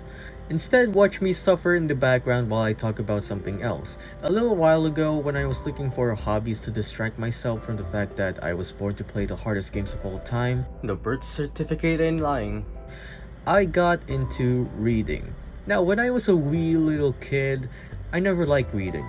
I found it boring and monotonous. I didn't like it. I never wanted to read another book in my life. Irony really is my middle name. When my mom gifted me her iPhone, there was this weird little yellow speck on my homepage. Books, specifically Apple books. Isn't it more suitable to call this Apple Library than Apple Books? Why am I bitching about something from a company that separated monitors from monitor stands and sold those monitor stands at around $1,000? Inside this app, there are tons of books that you can read for free. It was mostly filled with classics, literature books, kids books, and some textbooks here and there.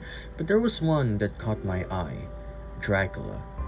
What the fuck are these? So this is what I consider to be the first obstacle of the game. In front of you there's a whole conglomerate of pipes and it's a maze. Some lead to dead ends and others intersect with other pipes.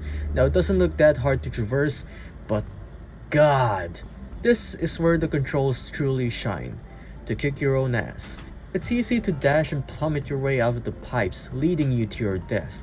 The controls are so fucking sensitive, it's unbearable. It's easy if you're running forward, but doing so in any other direction is a death sentence.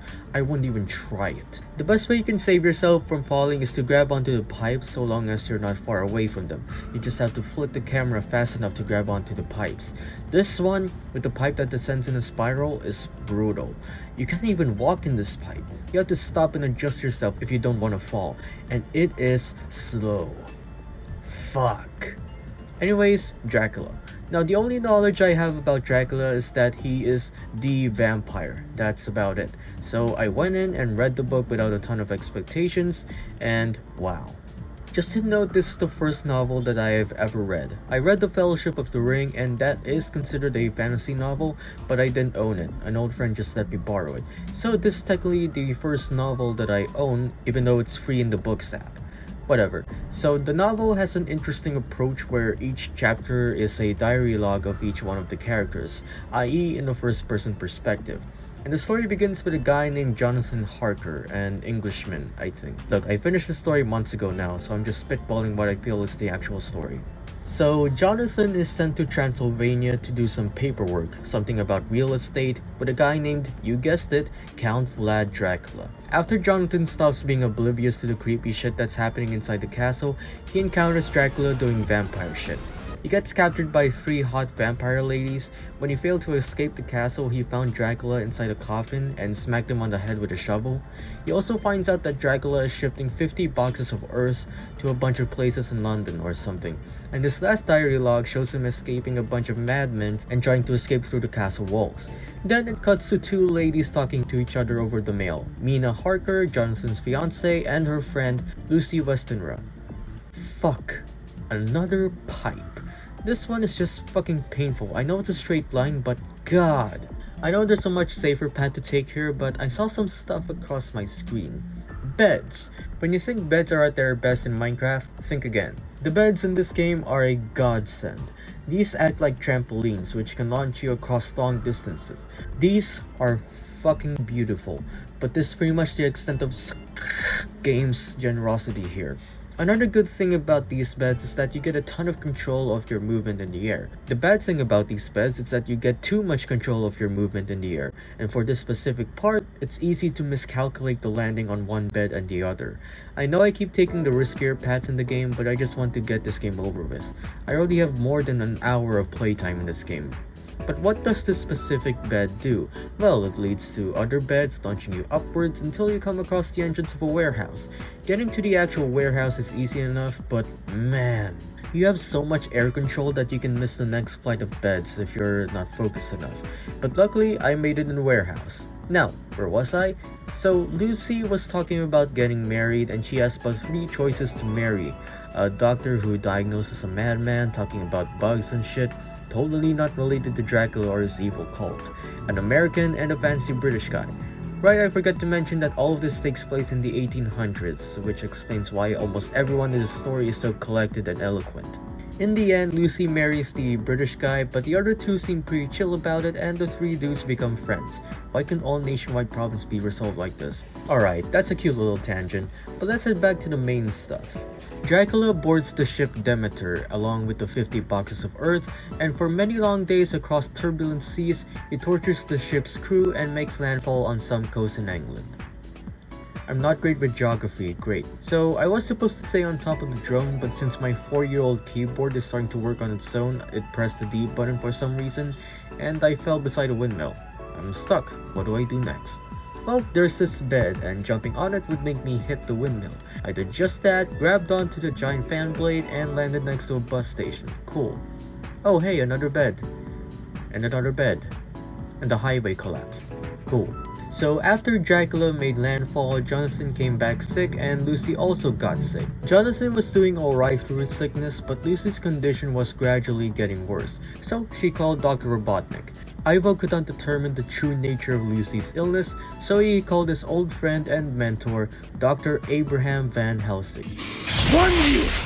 It will take me 1 year to summon an army from the guts of hell itself.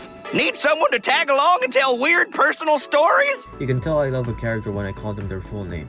So Van Helsing is a smart Dutch guy who happens to be the only person in the story who knows much about vampire stuff, and with this strange knowledge, he concludes that dear Lucy has a severe case of the its. He told her to do some stuff with garlic flowers and to keep the windows closed, but her mom threw the flowers out the window and kept it open. I never understand why some people leave their windows open when they sleep. I know it allows fresh air to come into the room, but when it's nighttime, it just makes it easier for people to sneak into the room. Now, that was never a case of mine because my house is fortified like a dungeon, but still. So we ride an elevator, jump on some cash, carefully bounce on a bed to skip a large portion of the building, take another elevator, and there we go. We finished the tutorial? Okay, I'm fine with having the tutorial take about a good quarter of the game. I'm alright with that. What I don't get is when half of my game time is spent on a fucking tutorial.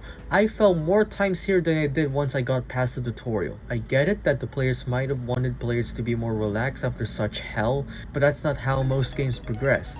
Usually, each level in the game gets harder and harder. That's the rule of thumb. This is stupid. There's barely any increase in difficulty here, it just feels lazy at this point. This game is lazy because the developers didn't even try to make their own game models and instead stole copyright material. Fuck! But I want to continue Dracula, which is a more impressive creation of man than this fucking game. Before that, the levels in this game are relatively easy. There's a lot less stuff that's pretty annoying, stuff to worry about, and stuff that can fuck up your progress. It's just that it keeps going. Whatever, let's head back to the good stuff. So Lucy got increasingly sick to the point where the boys need to donate blood. Now, blood transfusion was pretty new at the time, so it wasn't the safest nor the cleanest way to help revitalize someone, but for this story specifically, it was the only best option they have. Night after night, all the boys donated their blood, including Van Helsing, but unfortunately, Lucy died. And when Lucy was buried in a graveyard, a mysterious pale woman was seen biting little children. I wonder who could that be? The boys heard it, they saw that the woman was Lucy, the boys were horrified, they freed Lucy from vampirism by killing her in her sleep, the boys were horrified, Jonathan got well, and since Jonathan was the only person to know about Dracula, the boys came. Van Helsing spends an entire chapter talking to Mina Harker, who read Jonathan's diary during his time in Dracula's castle, and they both share notes about how to find and kill Dracula. Meanwhile, the boys, Jonathan included, roamed the streets of somewhere in England to find the missing boxes of earth of Dracula. They found all but one, and while they were searching for the last one, they left Mina alone in her own room and Dracula showed up right beside her. Great security, guys. Luckily, they showed up just in time. Unluckily, Dracula bit her, or did something evil, I forgot. The boys found that Mina was ill, the boys were horrified. However, whatever Dracula did helped Mina find out his precise location. So the boys all chose to ride on horseback while Van Helsing and Mina traveled by a ship. What perfect timing. Fuck. This is like having to circle the entire map of Los Santos in GTA 5 on foot. Why does it keep going? This game is meant to be played in under a few hours. Look at where I fucking am! This is too fucking much! Alright, let's just finish the story. So Van Helsing and Mina arrive at Dracula's castle. They find a large tomb with Dracula's name engraved on it. They encounter the hot vampire woman from the beginning of the story. Van Helsing killed him with his chastity belt. Meanwhile, the boys hunt down a bunch of madmen protecting Dracula. Jonathan cuts Dracula's head off, while the American stabs him with a wooden stake. The American died, Jonathan and Mina had a son named after the American, the doctor and the British guy got married, not to each other though, Van Helsing is Van Helsing, Dracula's dead, and the story's finished. I really like how each character describes each event in the form of a diary. It gives us a better understanding of the mentality of each individual character. I love all of the characters equally, even though I forgot the names of the two of them. Dracula, on the other hand, is kind of a mixed bag for me. He's more present in the first part of the story than in the following chapters. In the first few chapters, we get to see the history of Dracula through his own words. However, once the story shifted back to the other characters, mainly the parts when Lucy was sick and the boys were all forming a plan, Dracula's presence was just kind of flattened for me. It's like Sauron in a way. He is an active threat in the story, but he's not technically present. Also, I didn't really like how cheap Dracula's defeat was. I mean, he's sleeping, so it would make it easier to kill him than if he were awake. but still. So that was the infamous novel of Bram Stoker, Dracula. I'd give it an 8 out of 10. It's a classic, everyone should read it. It's awesome. Oh fuck. So we're back in another junkyard. It really is poetry, isn't it? But there's a dragon. So since I can't take this game any longer, or else I'll go ahead and do something productive, I used the dragon to skip another long section of the endgame, walked on the interstellar black hole, and finally finished the game. I hate my life. You may have noticed that I didn't talk much about the game itself and talked more about Dracula, and I did that for 2 reasons. 1, I fucking hate this game. 2, since this game is pretty open in terms of level design, there are more than just one route to progress further up. It's not like Getting Over It where it's in 2D and there's mostly one route to take in each level. With the game being open, there are many different strategies to take, either progressing the game much faster or much safer. Also, most of it is just running and jumping. There aren't a lot of times where the game surprises you, other than the occasional pranks in each level. Even with the millions of objects scattered around, the game just feels empty. Everything here is soulless. The character doesn't even have any emotions. A guy in a cauldron has more expression than this guy. There really aren't any unique experiences to find here. It's just like Getting Over It, but it's in full 3D, the physics are much more random, the environment is soulless, and is much more frustrating. Remember, there are no checkpoints here, so whenever you exit the game, you restart your progress from scratch, which means you're forced to play through the entire game in just one sitting. Bongo Fongo was a menace to society, but even he was more merciful than this abomination. I'm glad this game got removed from Steam. Beating this game isn't even rewarding. You don't get any cosmetics like how you get a gold cauldron in Getting Over It. Nothing. But there's an astronaut at the end of the game telling you that obstacles are never ending and that you should keep fighting to achieve your goals.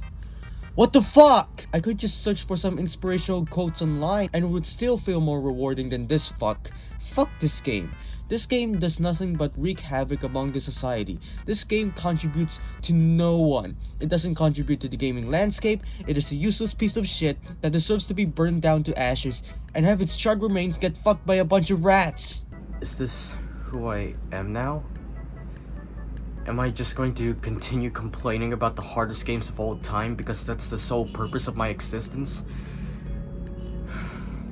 Well, there's another game waiting for me, similar to the one I just played. And I think if I survive the next game, I should be alright. But I need a drink.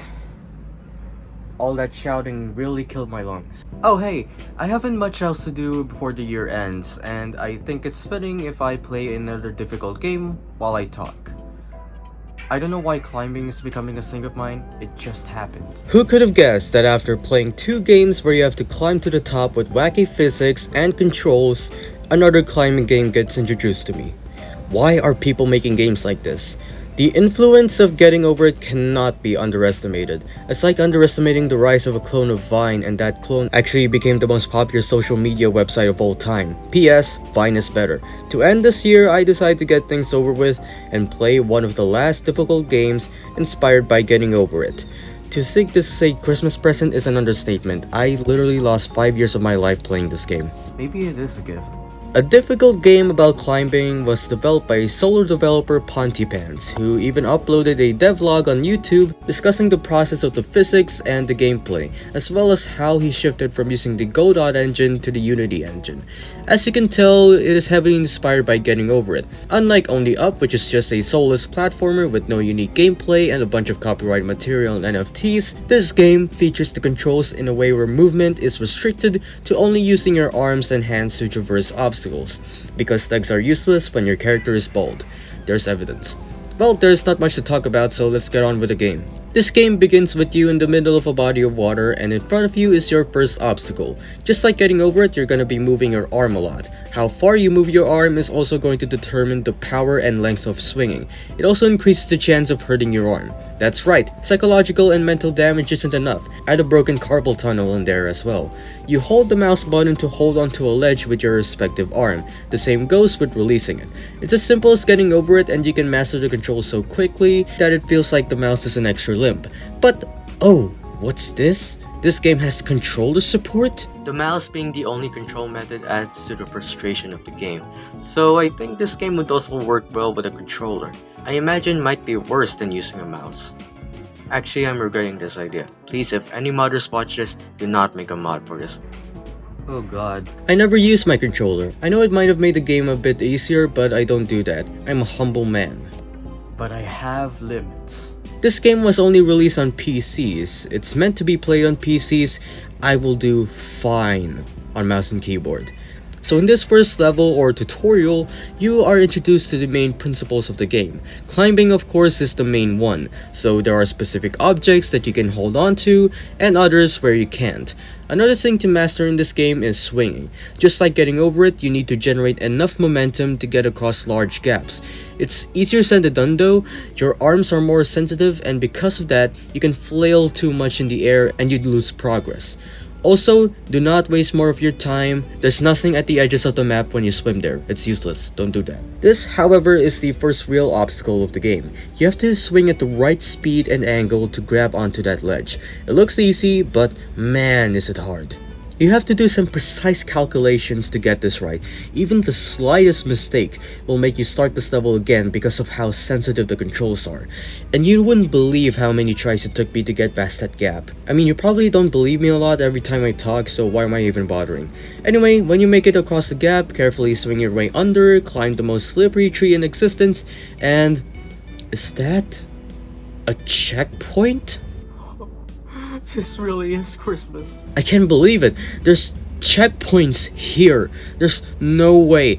I don't think my eyes and ears are lying to me. This is real. Checkpoints exist. But it also means we entered the second level, and this is just going to get a lot harder as we progress. Do you hear that? Actual progression. I'm still letting out my anger and it gets only up. Fuck that game. In this new level, almost everything is wet. However, to make up for this level's love of moisture, there are these plants or flowers that you can surprisingly hold on to. It's as strong as my will to be optimistic.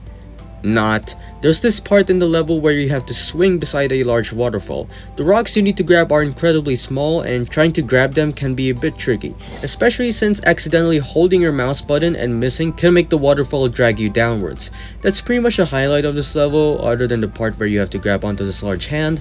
I'm glad this game doesn't include hike features so that everyone can experience what it's like to be an Asian. That level was a nice trip to nature. Hopefully the next one has a similar theme.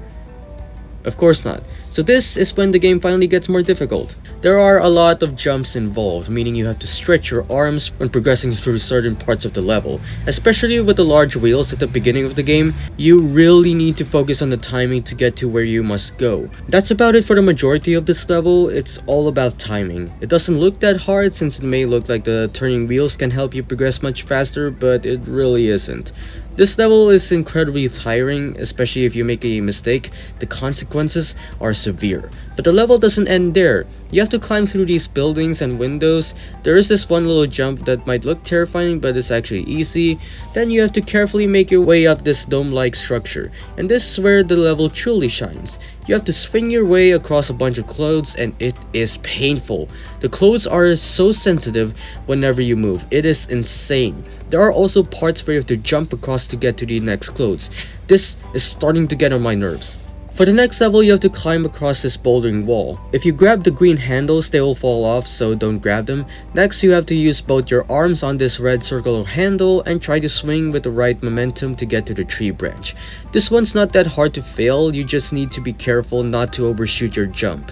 For this next one, you can climb up this wheel, however that might take up a long time since the wheel turns around a lot.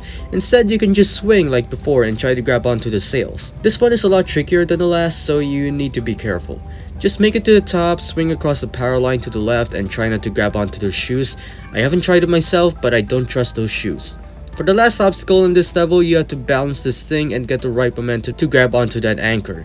The problem is that this thing likes to move around wherever you are, so you're going to spend a lot of time trying to get this thing to progress.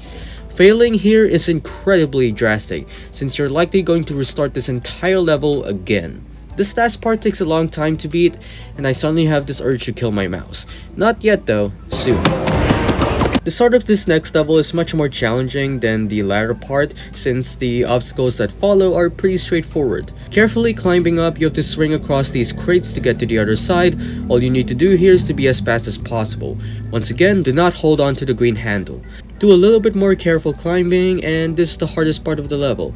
You have to grab onto the first sack, and once the weights start to move, you have to be fast enough to swing to the other sack and grab onto the pipes on the other side. Failing this part just means you have to restart the level, which isn't that bad since the entire level is a bit short, but this part is brutal.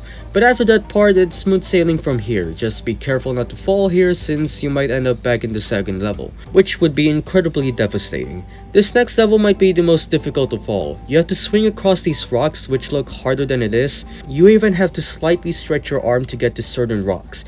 But that doesn't end there. First, you have to swing correctly to get to the wheel. The problem is that the wheel is too far, so the chances of you missing or overshooting your swing are pretty high. I hate this part with all my life. The placement of the wheel is so unfair. You have the high ground before reaching the wheel, and even trying to get there, you're most likely going to get bumped by the wall. I hate it. Lastly, once you get to the wheel, you must swing towards the next rock. Actually, this last part isn't that hard, but I fucking hate the wheel. It took me so many attempts, I hate it. After the wheel, you have to climb through these lanterns. It may look intimidating, but surprisingly you get a ton of grip on these lanterns, so all you have to worry about is to not let go of your grips. For the last part of this level, you just have to carefully make your way through these rocks. Each of these rocks is so far away from the other and has little space for you to hold on to. Plus, this part is a bit long, so just take your time trying to get across. Finally, we made it to the last level of the game. The last circle of hell. What makes this level really good for me is that there isn't a ton of special gimmicks. It is purely made out of raw, traditional rock climbing, and I love it. All you need to finish this level is pure skill. Everything you learned from the previous levels has summed up to this. It's great, but the fact that I call this level great doesn't excuse the fact that this level is terrifying. Failing at the first half of the level isn't incredibly drastic since you'll end up right back to the start of the level, but I've come so far and suffered too much anger that every fall I make is pain. Most of the challenges in this level is mostly trying to make correct jumps and patiently trying to get a good grip on small rocks. Once you make it halfway into the level, the spaces where you need to hold on to are so tight that it's easy for your hands to slip away, causing you to fall.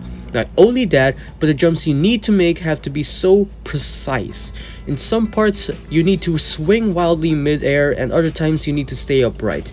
The jumps just kill me every time. It's so hard to jump with a mouse since it's so sensitive. Even when I adjust the settings, the controls feel weird because I got so used to how sensitive the mouse is. But other than all that, nothing is as brutal as this. Upon grabbing this red handle, you have to gain enough momentum to stay upright enough to jump and grab onto the rocks on the other side. This is pain at its fullest. You don't even want to know how much time I spent trying to get there, and yet I failed at this part over and over again. Wait. Snow? Breeze? Air?